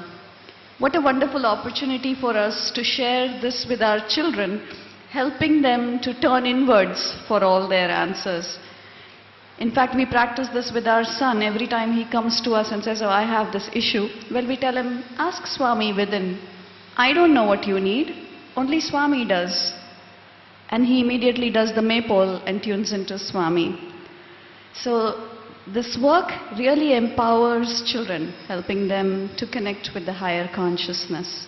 In fact, the external matters just simply seem to fade away. So whether they need help with exams, whether they need help with, with their friends or with peer pressure, and so forth, this work will empower them. It's okay to be tough with children, it's all right. Again, coming back to this, that the space of love, Swami always says, there's a term which is called tough love. It's okay to be strict with children.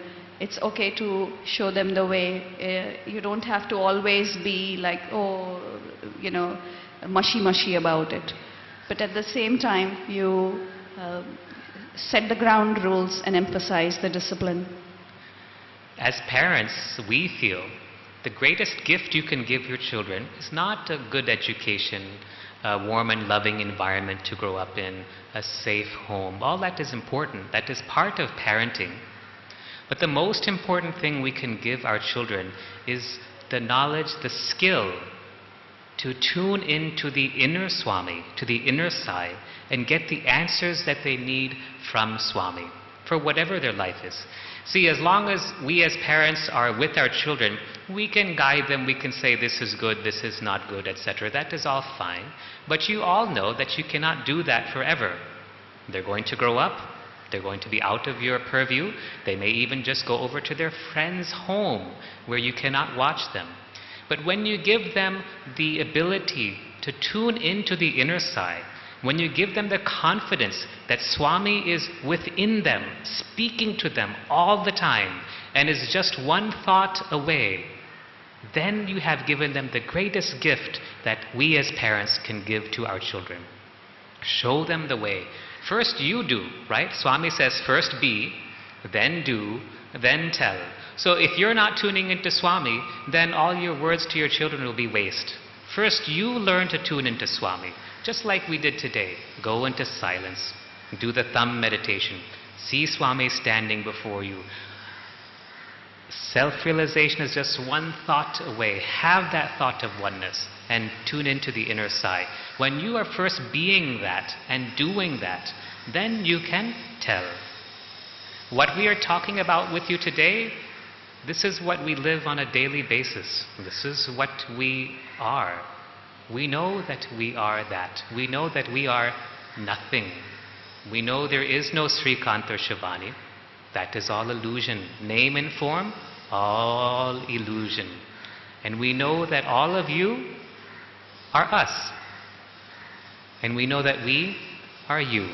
There's no difference in any way. Teach your children this truth. Show them the truth. And keep on discussing in a fun way, not in a lecturing way. Like when we watch a movie, let's say we go to the movie theater, we watch a movie, we laugh and laugh, we eat caramel popcorn and we drink Coke or Sprite, we have a great time, and we come back and we all enjoy ourselves. Afterwards we might ask our son, what did you think when such and such event happened in the movie? We're not telling them, we're just asking them, bringing it out. We're bringing out the divine qualities. And as we do that, then we think, how would you feel if someone had done that to you? Right? And then we ask, what would you have done in that situation? So we're teaching that oneness all the time in a fun way, in a loving way, in a joyful way, and showing him that you are God and that God is within you. Whenever you face a challenge in this game, just tune into Swami, get the answer, and then go. Simple. If your children are bothering you for gadgets because of peer pressure or some video games and so forth, well, tell your children, let's tune into Swami and ask him, what does he want? What is his will? Share that with your children. And then tune in together to Swami using the maypole symbol. And Swami waits to talk to us. Swami waits to guide us. You will receive the answer. There's no doubt about it. But you have to practice. And you can start it with your children. Help them practice together. But get into this habit of tuning into Swami on a daily basis as many times. Swami doesn't get tired of helping us. He waits for us to align our will with his. Right? This brings us back to one of the questions that was asked earlier about desires. And how can we move forward if we don't have desires? When you're tuning into Swami, what will happen is that your only desire is to allow Swami to think through you, feel through you, speak through you, act through you, work through you, love through you, and breathe through you. In other words, you have nothing that you want for yourself. So when you're talking about progressing and moving forward, the progress is when you allow Swami's glory to manifest itself through your life. What a beautiful opportunity. When you allow Swami's love to manifest it in the smallest action that you perform, whether it is picking something up or speaking to an individual, allow Swami's love to manifest itself in everything that you do. Whether it is taking care of your children, your family, your work, that is the greatest that you can achieve in this lifetime. You have become nothing, zero. And only Swami's glory is manifesting in every moment. Shall we do a meditation to feel what it is like? We will do this as our last meditation, and then we'll have time for questions. But I really want you to put aside your monkey mind for some time. This meditation that we're going to do will show you how to reprogram yourself so that you can actually experience what we have been discussing today. That you are God and everything is God. You are Sai and everything is Sai. Everything is absolute bliss, perfection, and beauty. So are you ready? Yes or no? Yes. Good. All right, let's sit up straight. Let's make ourselves comfortable. Please don't get too serious. This is going to be fun. I'm going to give you a series of statements. We'll spend a little bit of time on each statement, and what I want you to do is just to go through the feeling, the awareness that each statement invokes. You don't have to think about it, especially for all the people on this side of the room. Don't think too much, no monkey mind. Just go through the feeling of what that statement evokes. What is it like? Okay, let's begin. The first statement. I know what it is like to be loved completely and unconditionally by Swami. I know what it is like to be loved completely and unconditionally by Swami, by Sai. Go within yourself and see what this feels like. And if you're not sure, ask Swami, tell him, show me. I know what it is like to be loved completely and unconditionally by God, by Swami. Show me.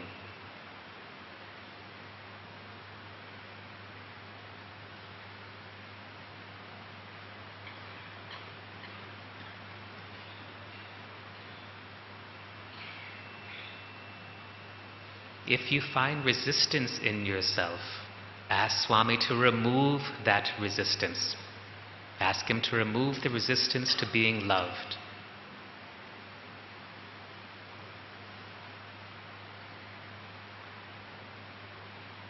The next statement. I know what it is like to be a pure, unlimited instrument of Swami's love. I know what it is like to be a pure, unlimited instrument of Swami's divine, unconditional love. What does it feel like?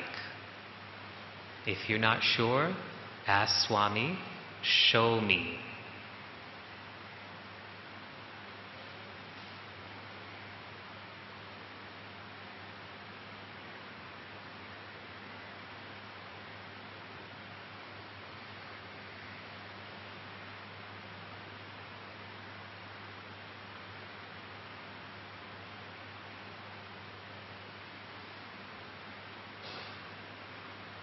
Don't analyze too much. Don't think too much. Just go with the experience of being a pure, unlimited instrument of Swami's divine, unconditional love.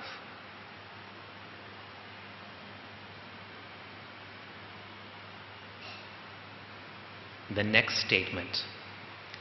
I understand what it feels like to be pure, unconditional love. I understand what it feels like to be pure, unconditional love.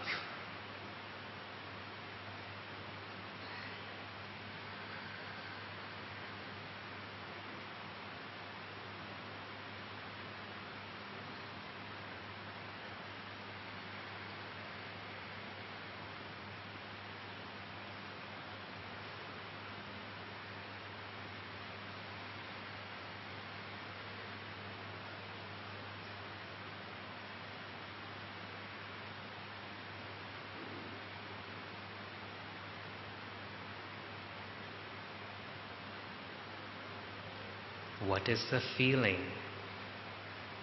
What is the experience? The awareness of being pure, unconditional love. Show me.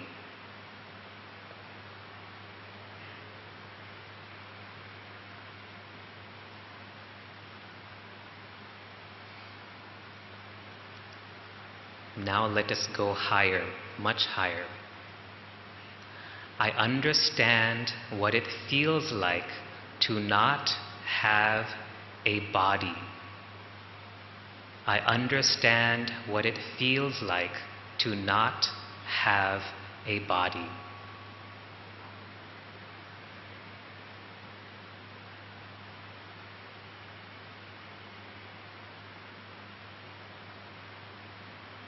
What does it feel like to be free of any body identification?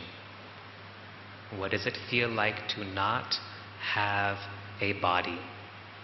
Show me.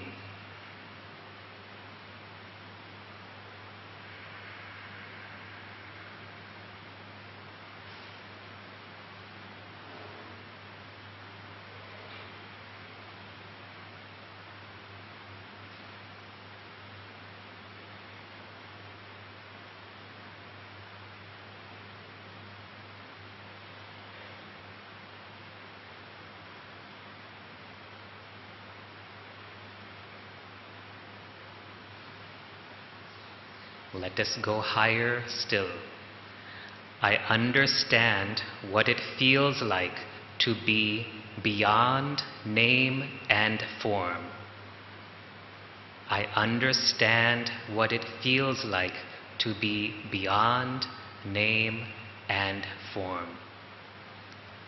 Let go of any resistance and ask Swami to show you what it feels like to be beyond name and form.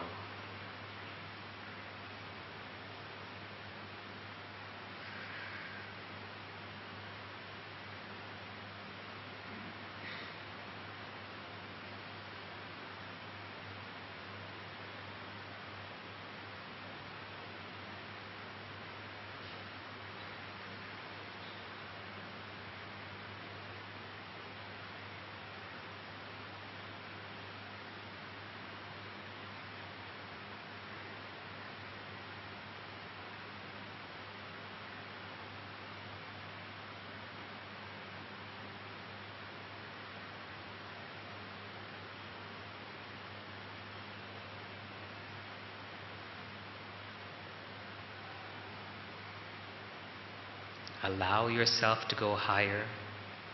Allow yourself to go beyond name and form, letting go of all resistance, all thoughts.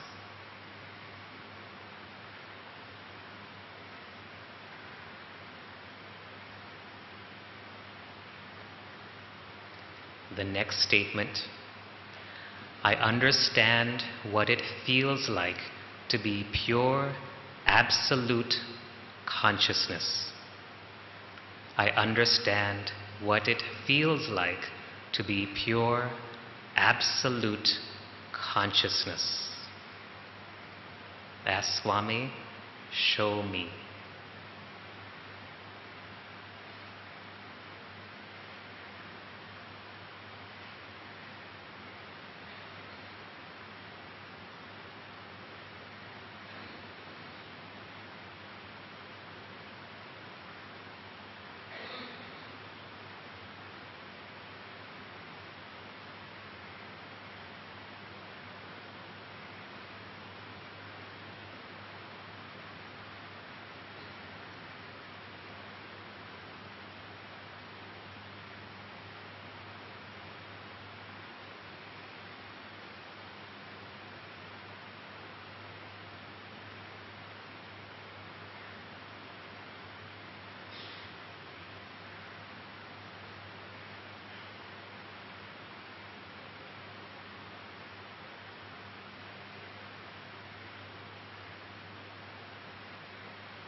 And the last statement, I understand what it feels like to be God. I understand what it feels like to be God.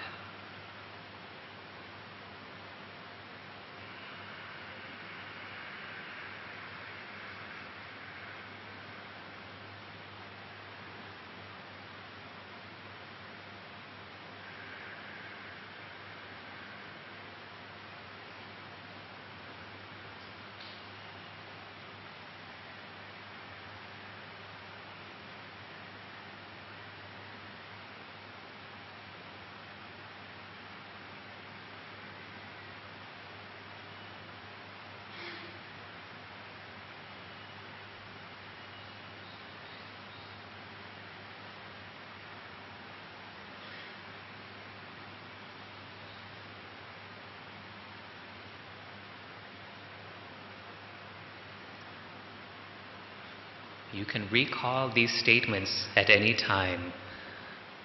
I know what it feels like to be pure, unconditional love. I know what it feels like to be loved completely by Swami. I know what it feels like to be a pure, unlimited instrument of Swami's unconditional love. I know what it feels like to be without a body.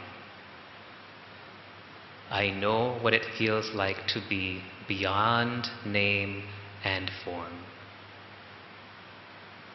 I know what it feels like to be pure, absolute consciousness. I know what it feels like to be God.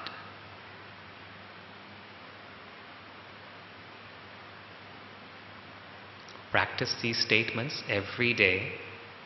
You can use your own words if you like. But ask Swami to show you, what is it like to be beyond name and form? What is it like to be beyond freedom? What is it like to be God?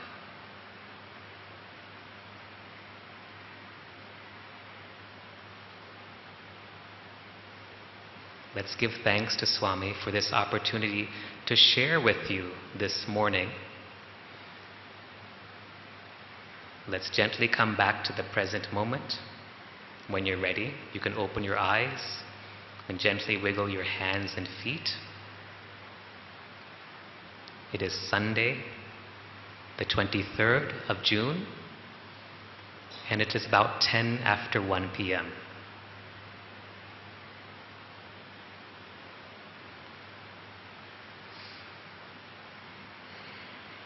That was a lot that we shared with you. Take these experiences back home, practice them every day. Everything is tapasya. Don't be like those people I told you about earlier who remember for 1 or 2 days and then go back asleep, falling back into their coma of forgetfulness. Wake up and remember the truth that you are God and that everything is God. Srikant and Shivani, we are nothing. We are nothing at all. We're just simply parts of yourselves that have come back to nudge you awake. We're nothing more than that. We are not important. The Swami inside yourself, the Sai that you are, that is all that matters. I think we have time for questions. So we have time for questions. So if you have any, we're happy to answer them.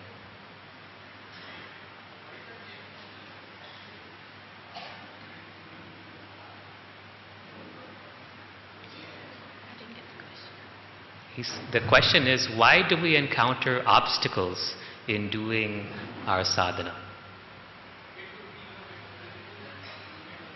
Probably in terms of, I personally experience a lot of, kind of physical well-being, out of physical well-being in terms of, kind of, when I was doing my sadhana and stuff.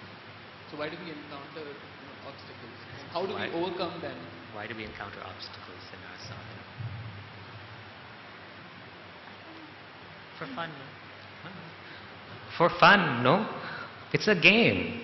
See, if you're playing a game of football and the goal is there and you have to make the goal and the opponents come and they all stand like this saying, Sai Ram, please make the goal. What fun will the game be, right? It's a game. Play it. Have fun. Enjoy the obstacles. That is your tapas. If you lived in a perfect environment, if everyone was always loving and beautiful, if everyone spoke the truth, if everyone was Satya, Dharma, Prema, Shanti, Ahimsa, how much would you learn? This is where the learning takes place. This is where you learn. You know why Swami says that being born on this planet at this time is the same as having won the lottery? It is because there are that many souls, part of yourself only, waiting to take birth. This is where the learning takes place. This is where the advancing takes place. If you don't have any obstacles, how will you learn? No? If you just go to a gym and you want to lift weights to make your muscles strong, but there are no weights, you just do like this, How will you exercise your muscles? Obstacles have to be there. That's part of the game. Enjoy it. That's the tapas. Enjoy. It's also God. But do your sadhana. Once Swami was asked, for how long should we do our sadhana? And Swami said, for as long as you are breathing, you have to continue your sadhana. As long as you are breathing, you have to continue your sadhana. You just mentioned in your talk, and I've read it several times before, that view everybody as God. You just mentioned that. And all through my life I've tried to do that. But when there are people who are very wicked at workplace or in your family, it becomes, you try to be nice to them, then they, dish out something really dirty to you. Then you lose your poise. Also, when they don't, okay, you try to keep away from them and you do your work, they don't let you. So those are questions which I have not found any answers to. I don't know, maybe I'm doing something wrong. When they do something wrong, as you said, I have always believed that you cannot keep your mouth shut and you cannot close your eyes and say, I didn't see anything. So in the whole idea of righteousness, when you try to open your mouth, you're getting yourself, upset over those doing wrong, and, what's the way out? You either keep your eyes closed and just, pretend nothing happened. If you open your eyes and you are looking and you're talking, you're speaking the right things, then you make loads of enemies everywhere. And they don't let you be in peace anywhere. How do you, what do you suggest we do?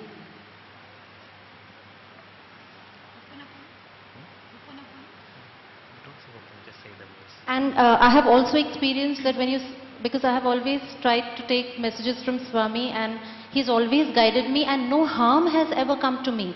But the peace of mind thing that you're trying to teach now isn't happening, because nobody has done any able to do material harm, because you're doing the right thing all the time and Swami is there to protect you. But the peace of mind and, the feeling of well-being doesn't remain when, there are such people around. So how do you see Swami in them? It's very difficult. I have not been able to do that.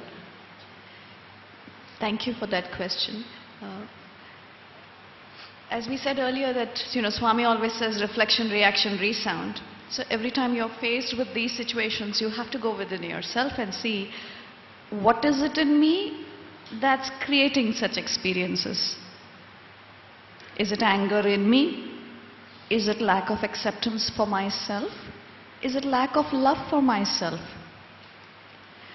One good technique to use, which we often use, is these 4 sentences. Anytime you're faced with, say, negativity, or you are faced with fear-based situations, just tell that person from your heart, I love you, I am sorry, please forgive me, and thank you. I love you, I'm sorry, I love you because love heals. I'm sorry, you are taking full responsibility of that situation. It is you who's created it, not them. Please forgive me, you are throwing the ego out of the window. And thank you, because you are grateful that this experience has come, otherwise you would not grow. Let me repeat, I love you, I'm sorry, please forgive me, and thank you. 4 magical sentences. This is transforming the negativity within yourself. It is transforming the fear within yourself. Husbands, if you do this, you will have a happy, happy marriage. Wives don't have to do. No, wives Pretty are okay. usually correct, no? Wives are usually correct. Most of the time, yeah. Everything is reflection, reaction, resound. So when you are faced with any situation, there are only 2 possibilities. Only 2. The first, whatever you're seeing is a reflection of whatever is in you coming back to you. The second opportunity, see, sometimes somebody can be mean to you or unpleasant and it has nothing to do with you. The second possibility is that creation is giving you a chance to share unconditional love. Instead of creation being the mirror, you are being the opportunity to be the mirror of love back to that part of yourself. Everything wants only love at the end of the day. Either those two, that's it. Either something is being reflected back to you, which is probably 90% of the time, and the other 10%, you're just being given the chance to mirror unconditional love back. Most people don't like to see it as a reflection because you're like, oh my God, I'm so bad. I wouldn't like to believe I'm so bad. But then it's not that you are bad, it's just an aspect of you that the universe is popping up for you to take care of. And if you don't take care of, it'll keep coming back again and again to you till you learn your lesson. And love that aspect of yourself also. That's also divine. It's part of the game. Love that part also. Love yourself for feeling hurt. Love yourself for losing your peace. Love yourself for being negative. That is also Swami. I have two questions. One is, should compassion and discipline not go in hand in hand? When we see beggars begging at the traffic signal, and we know what kind of things are happening behind, is it always necessary to help them out? I always have this doubt in my mind, should we be really helping out everybody who asks for money or asks for anything whatsoever? So, second thing is, compassion and discipline, unless we have together, many times we find that people misuse your goodness. Second question which I want you to answer in the same breath. I am able to connect with Swami. I get my answers most of the times. But occasionally that, the ego pops up or whatever it is, you get a feeling whether you are really getting the answer or it's your own ego which is giving the answer. This I am not able to yet resolve. Thank you.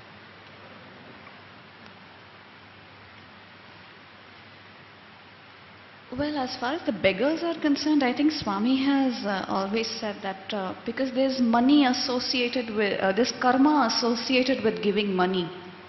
So if you are giving money to someone without being discriminating and that person goes and misuses the money, then you get 50% of that karma. Okay. So that means you have to be very discriminating. Yes, you can help, but you can help in other ways. Maybe say by giving food, carrying some biscuits with you or bread or something that you can help. Of course you can be of help, you can serve. But when money comes, there is karma associated with it. And what we do is we carry food very frequently when we travel, so that if somebody does ask, we share it with them. We don't think. We don't keep the small things aside. The best of what we have, we give to that person. The best of what we have, we give to them. Not in a wasteful sort of way, but in a loving way.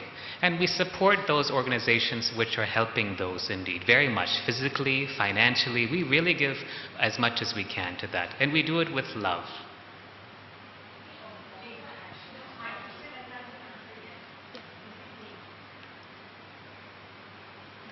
Discipline.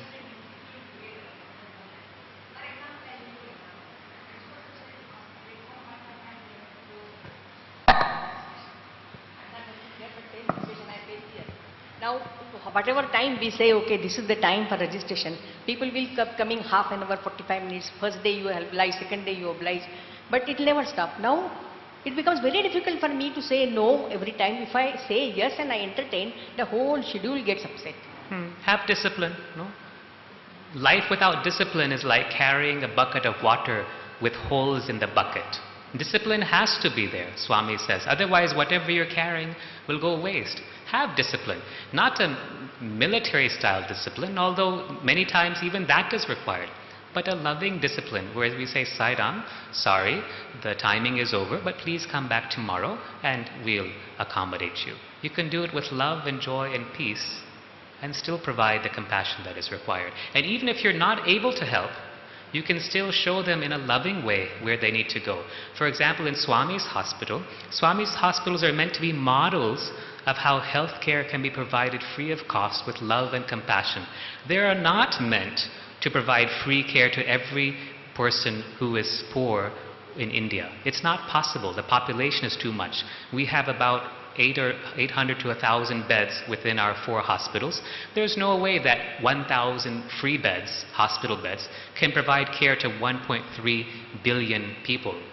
But what we can do, even if we're not able to help that particular individual because that particular category of, say, surgery is closed because we have so many people already waiting, is we very lovingly show them the way to other resources where they can get the care that they require. We may not be able to help them ourselves, but we can, with love, show them exactly where they need to go to get the help they require. That's the tough love part. Last time, in last lecture, you had mentioned that when you get these intuitive feelings, and if you want to confirm, you can ask Swami to give some kind of physical sign. Just elaborate on that once, please. So you can always ask for visible indications. Now, one thing is what we have realized with the practice of tuning into Swami is that as long as you are seeking guidance as Swami outside of you, then you will always have a doubt. But when you are asking for guidance from the Swami within you, you can never have a doubt. You don't need clarifications. Because the feeling, the uplifting energy that you will feel once you get guidance from Swami, it's just like how it was in Darshan. When you saw Swami, you were just like, oh, couldn't stop smiling, right? You will have the same feeling. And it will be very uplifting. It will not be fear-based. It will not ask you to act in haste. So, and of course, if you still need, Swami is so patient with us. He will give you visible indications that yes, this is exactly what he wants. The same guidance may come to you in multiple ways. You know, different people telling you the same thing. You may come across a book and you're reading exactly what you got through the inner guidance. You may hear a song. You may hear, you know, a friend may call you up and tell you exactly the same thing. So that's called synchronicity, where the whole universe is pointing you to the same direction.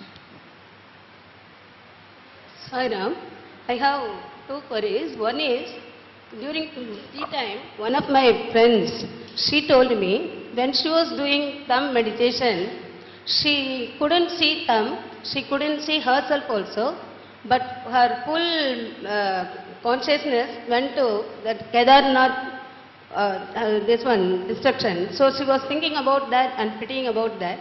Why is this, she asked. And then my question is, I would like to know more about pure consciousness. So the first question was somebody was doing thumb meditation, they couldn't see the thumb, they couldn't see themselves. Remember what Swami says, when you're doing thumb meditation properly, first the thumb disappears, then you disappear, then everything disappears. And in that state, you become that, pure consciousness. In this case, this sister, the thumb disappeared, she disappeared, but the monkey mind appeared. Right? Monkey mind. It's all monkey mind. What is pure consciousness? It is that which cannot be described in words. It is reality. Pure consciousness alone exists, and it is only one thought away. We can speak to you from the perspective of absolute consciousness, but unless you let go of duality, and unless you accept oneness, it'll be difficult for you to appreciate. Self-realization is only one thought away, and that thought is oneness. Letting go of all separation. And as you do this, you will understand.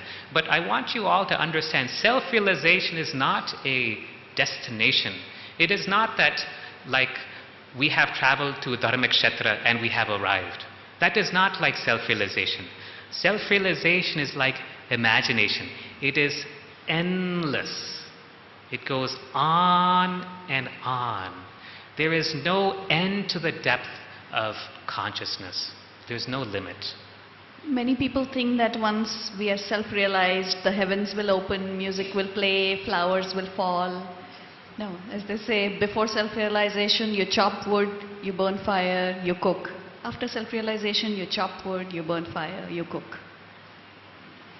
Thank you, sir. Gents side, please. In the front. Sorry, in the back. Yes, sir. Here. Yeah, the question. Sai Ram. we are selfish in way we offer things to God, we do havans for peace of mind or peace of family members. How that fits in this kind of meditation? So are you trying to bribe God? We offer, that's what we are selfish. We go to temple. Are you trying to pay God for something? For peace of mind, for health of the family, that my daughter should find a good husband. Is that why you're doing the pujas? Because every time we go, we offer something, we are doing a good job, we are going to offer God. What's that purpose? We offer God so things go well. Why? For things to go well. Yeah, that is what we feel. Now every Saturday we go to Hanuman Mandir. He does, what you can say, he safeguards us against evil. So we go and give offerings. How long to stay in first standard? How long will you study in first standard? For 10 lifetimes? 100 lifetimes? Get beyond that. God is there in the temple? Really? No. You are God. You are that. When you have a physical form, when you are playing the game, allow God to work through you. Allow God to think through you, feel through you, speak through you, act through you. Allow God's glory to manifest itself through you. How that happens is none of your concern. What other people do or don't do is none of your concern. Concern yourself with Swami thinking through you, feeling through you, breathing through you, speaking through you. Get yourself out of the way. Become zero. Don't stay in first standard. Become zero. See, as far as rituals and worship is concerned, yes, I'm sure they play a role. But as long as you are doing the prayers or the worship to the form or the deity within you, it's okay. But if the minute you're pointing it outside, directing it to a statue or something, you're immediately creating separation for yourself. Ganesha is in you. You are Hanuman. You are Lakshmi. There's no difference. So move into that space instead of choosing to still continue doing the rounds of let me go to Tirupati, let me do there, let me do, it's Balaji is in you. Okay. Here, one more thing that we'd like to think is about spiritual shopping. Yeah. Spiritual you can visit, but you visit temple, but say that but go with the intention and the feeling that you're going there to discover that aspect of yourself. You're going there to realize that you are that. Okay? The temple space is only helping you as a catalyst to go into that space. So what temple do you like to go to? Just tell us. Which temple do you enjoy going to? Hanuman temple. So when you go to the Hanuman temple, think, I am Hanuman. I am that. I am the strength of Hanuman. I am the beauty and grace of Hanuman. Think like that. Feel like that. Draw that from Hanumanji into yourself and become that. Yes. Sir had a question here. See, if God is within you and you are God, then why millions of people visit Vaishnav Devi, Kashi, Tirupati, Rameshwar? Is it helping or it is just a blind faith? For this loka, this Bhumi loka, that is fine. That is like first, second, third standard. Eventually you reach the point where you know that you are the goddesses enshrined or the gods enshrined in each of those temples, in each of those sacred places. You are that. And then you realize you don't have to go anywhere because you are everything.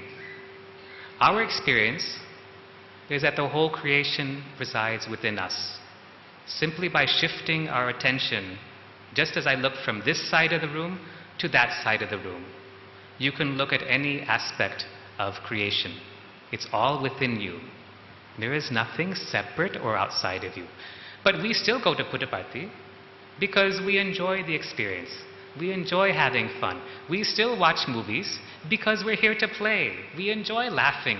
We swim. We dance. We eat chocolate. And it's fine. It's fun. But we are not attached to any of it. Remember what Swami says. You can have it all, do it all, be it all, and play it all. But there is only one rule. No attachments to anything. Now there's some written questions from the audience, but we need to discuss something that's important. We see a lot of you are doing this, and it is called spiritual shopping or spiritual tourism. Basically jumping from one guru to another, hoping someone will help you to get there.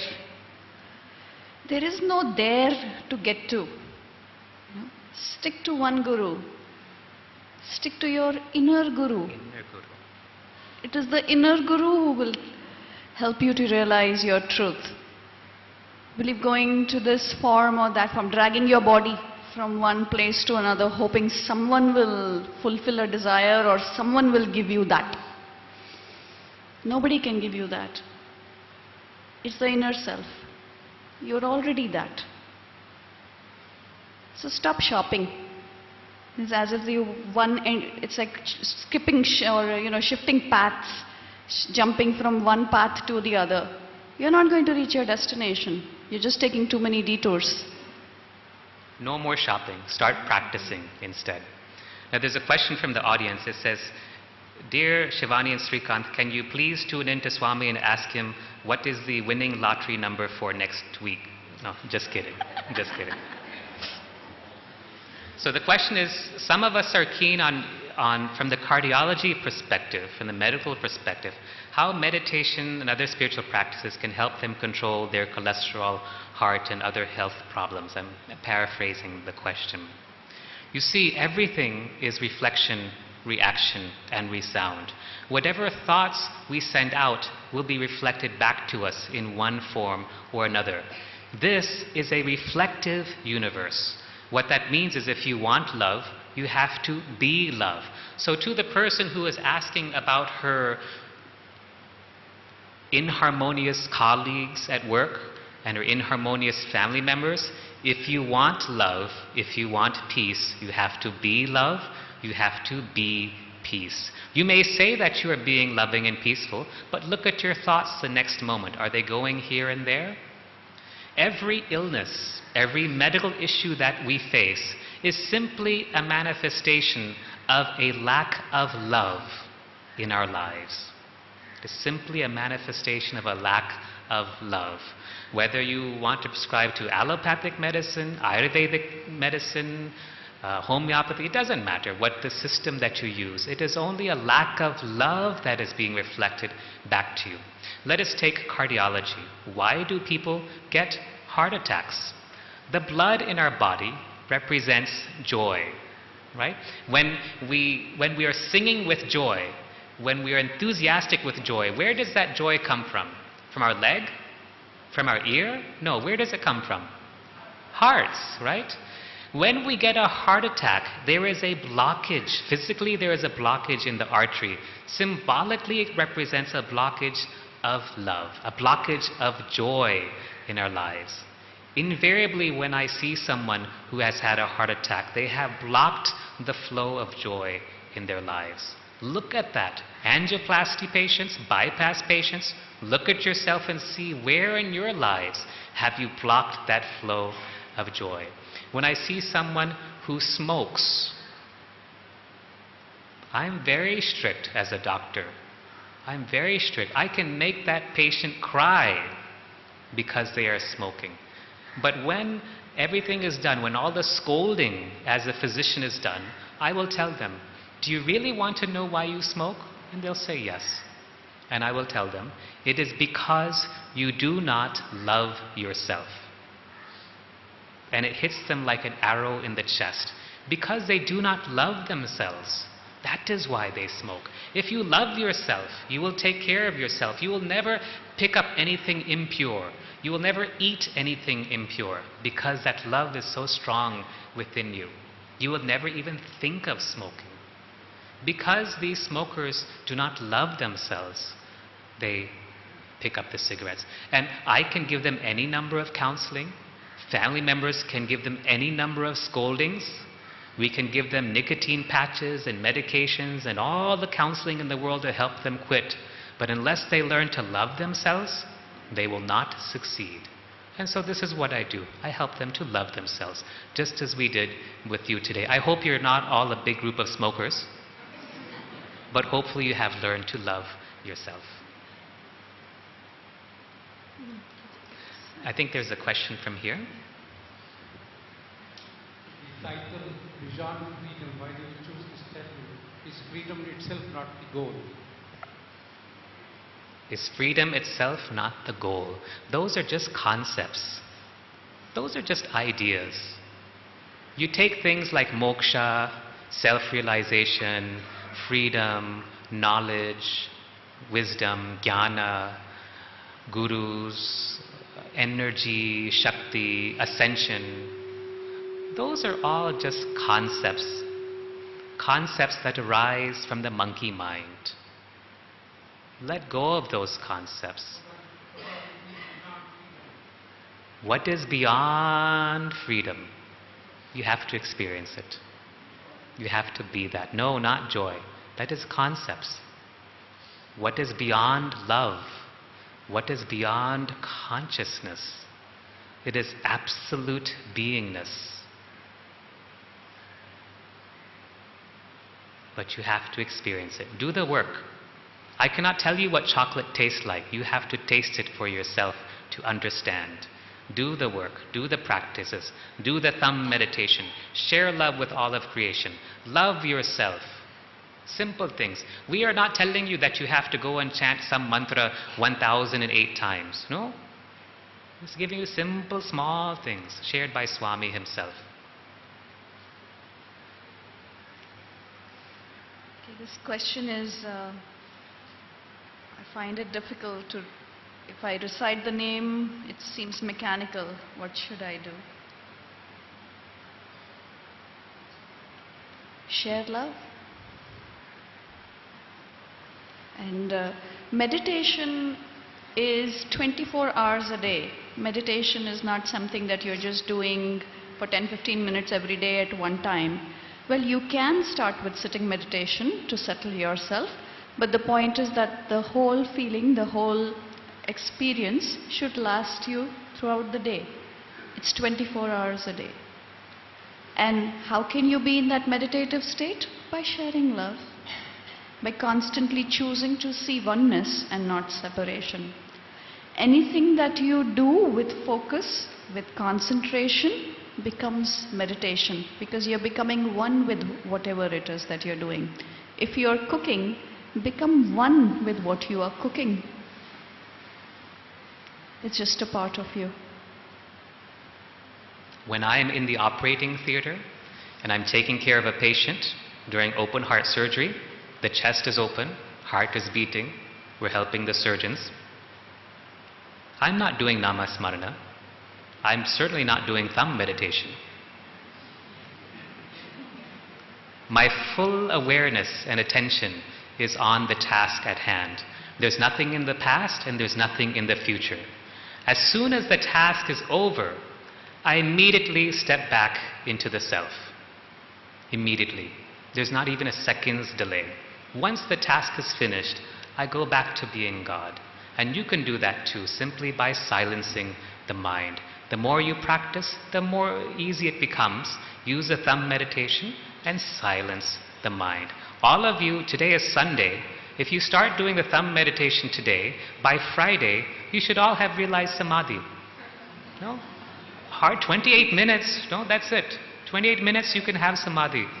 Many times I'll sit on the veranda after darshan is over in Puttaparthi and I'll just do thumb meditation. Half an hour, 1 hour, an hour and a half goes by.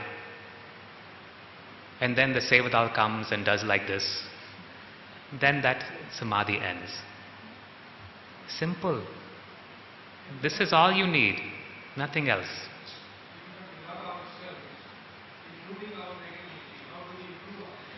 Swami says, if you want to love yourself, think that you are pure. Think that you are pure. Even if you're not, even if you feel whatever, just think that you are pure.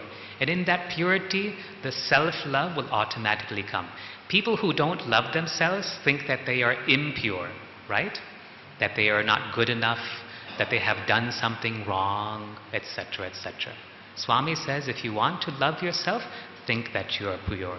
When you love yourself, you can then share love with all of creation in every single moment of your life.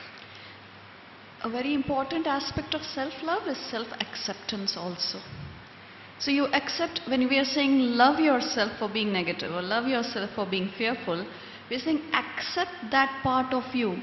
What we all do is we lock up all our bad qualities, our anger, our greed, our lust, our this, our that, and we like to project the very nice part of ourselves. Oh, I'm a good Sai devotee and I'm trying to follow Swami's teachings and so forth. But the times that we are living in now, as we have moved into the Satyuga, everything that you have locked up in the safety vault is coming out. And you are being faced with it in your face. It could be something that you brushed aside 10 years ago. It could be a fear. It could have been something that you didn't take care of or complete. It's all coming out. So one good way to deal with it is to have compassion for that aspect of yourself which did something in the past or is still continuing to do.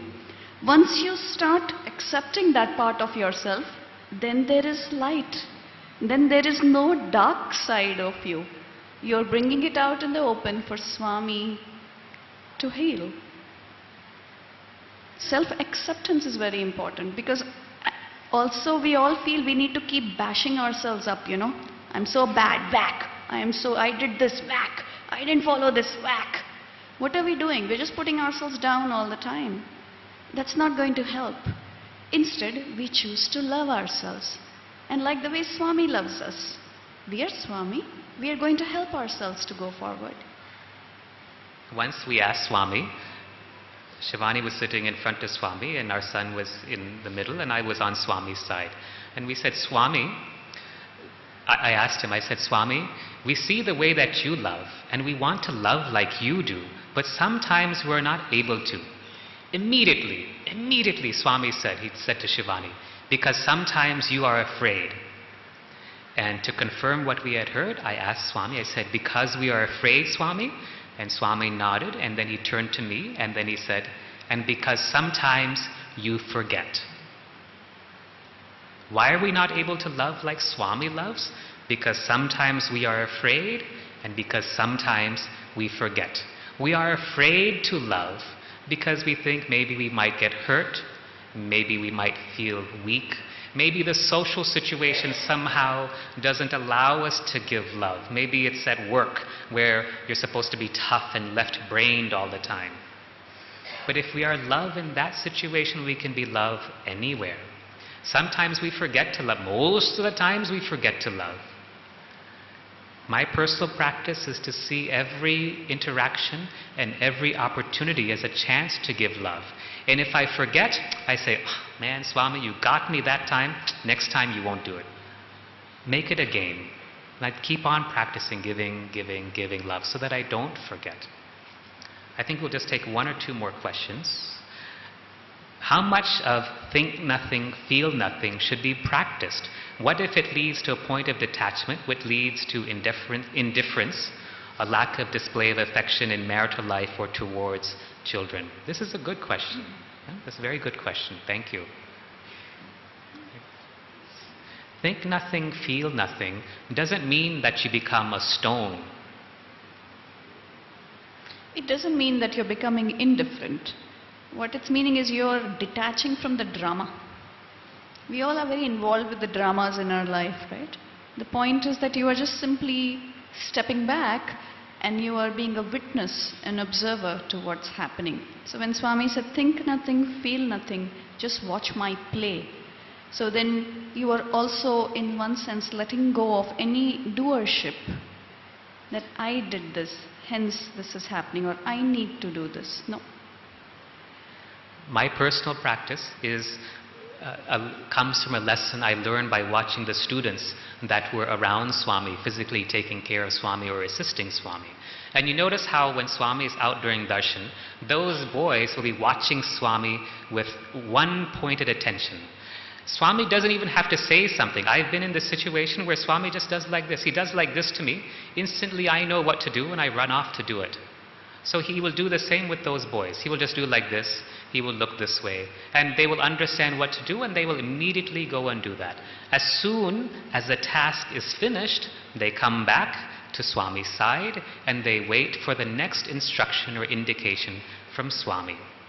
Inwardly, we can all do the same thing. By doing the thumb meditation, we silence the mind. We lose the thumb, we lose ourselves, and we become that. When we are quiet inside, we can watch Swami just like those boys watched the outer Swami. And when we watch the inner Swami, then we can await his instructions and act accordingly. Then every thought, every word, every deed comes from Swami and not from the monkey mind. Then life is beautiful and tremendous, amazing things will happen in your life. So one more question. This is interesting. There's one more question there. Okay, two more questions, sorry. So on the gents side and then the ladies side. Hello. Okay, sir, my name is Gaurav. You asserted Advaita so far. You said that it's like a dream where we forgot ourselves and we got ourselves involved with, for whatever reason, all this Maya. But then to go back, we have to go back using concepts, either by bhakti or by jnana or whatever it is. But I just wanted to ask you, Advaita is the goal, and then what is Dvaita? Dvaita was also asserted by Madhvacharya, the Panchabheda, Ishvara Jada Bheda, Ishvara Jiva Bheda. What was that? Concepts. Those are all concepts. So the question is about if Advaita, non-duality is the goal, what are these other things like Dvaita and so forth? Just concepts. Concepts. Then Unless Advaita you is the experience, and it's just one thought away. Advaita, non-duality, is just one thought away. If you want to be like Adi Shankaracharya, it just requires one thought. That's it. All the other things, just ideas, just concepts. Leave them. And on the lady side, please. I think most of the devotees did feel it like the last few years when Baba was confined to the chair. I mean, I'm still pained by it. Why did that happen? I mean, why was Swami confined to the chair? That's a good question. Okay.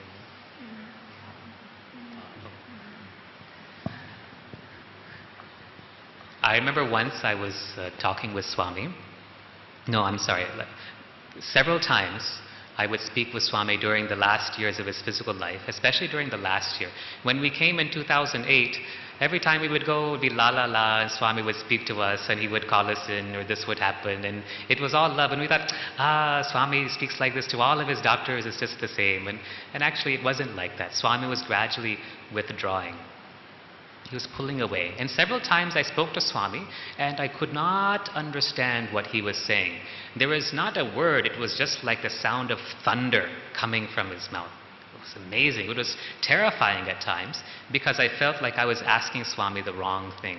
Once I asked him, the last time I physically spoke to him, just a month or two before he was admitted to the hospital in 2011, I asked Swami, on behalf of I was sitting behind his chair during a program from our hospital, and so I asked Swami, please come to our hospital in Whitefield and bless all of our doctors and staff there. Lovingly I asked him. The sound that came from Swami was like 100 thunderclaps, and I sat down very quickly after that. I didn't ask again. Yet at the same time, there were several times where I heard Swami do the same thing to other devotees, and they would try to, and you know what happens is when you try to get Swami to say what you want to hear. So they would say, Swami, you want me to do this, right? And then they would go back to their friends and say, Swami told me to do this. And I thought, that's not what Swami said. You're just trying to put whatever Swami interaction you had to fit whatever you wanted. But when this would happen, once I remember Swami just turned to me after saying something like that to someone, and he spoke as clearly and lucidly as could be. And I understood that everything that he was saying was just a play. And one of our doctors was once, this was in 2010, one of our doctors was once in Swami. So those last years that you were speaking about, he was in Swami's home inside Yaja Mandir with Swami, and he was sitting with Swami discussing some work for Swami's hospitals. And it was just Swami and this doctor who works with us. And there were some documents that needed to be reviewed by Swami, and the documents were on another table on the opposite side of the room. So the doctor said, Swami, I'll bring those documents for you. And Swami said, no need, I'll get them myself. Swami just stood up. He walked over to those documents as if nothing was there, and he picked up the documents in his hand. And he just smiled at our friend. As soon as he smiled, the next moment, one of the senior devotees, one of the trustees came into the room. And as soon as Swami saw that man, Swami said, oh, like this. And he started to drag himself back to his chair. And this trustee went and scolded this doctor friend. What are you doing? Why are you making Swami walk like this? Da, da, da, da, da, da. And they helped Swami back into this chair. And Swami sat back down going like this, as if he was in so much pain. Swami's drama. So the answer is, why did we see Swami like that? It was all his drama. Swami is not that little 5 feet tall form. He says, I'm 5 feet tall, 5'2", with hair. He is not that small form. He is you, and you are he. He is that omnipresent Sai, which is everything. That Sai which is all that exists. But what was happening is that we devotees were becoming too attached to that form. And you know what Swami said once? He said, those who desire the form will in the end attain that form. But even they have to be born again until they learn to attain the formless. So if you want to attain the form, fine. But you will come back maybe after 100 years, and we will come back through some other body or some other form because we are everything. And we will be telling you the exact same thing that we are telling you now. If it has name and form, on any loka, it is all illusion. With that, we thank you. One more? Okay, one more question. This question is, when we embrace unpleasant circumstances, how much should be embraced until we decide to escape or fight back? How should we decide whether peaceful tolerance is enough? Well, you ask Swami. It's very simple. You ask Swami, what would he like you to do? What would he like you to put up with or not put up with? But of course, with unpleasant circumstances, we'll go back to the basic that if you are tolerating adharma, then you are also incurring karma. Just by being tolerant or being a doormat or being a punching bag, you are not serving anybody. That is a very big misconception. By tolerating adharma, you are participating in, you are incurring karma. So it is up to you to decide how much karma you want to earn. But the best thing to do is to ask Swami inside, what would he like you to do? What is his will for you? How would he like to use you?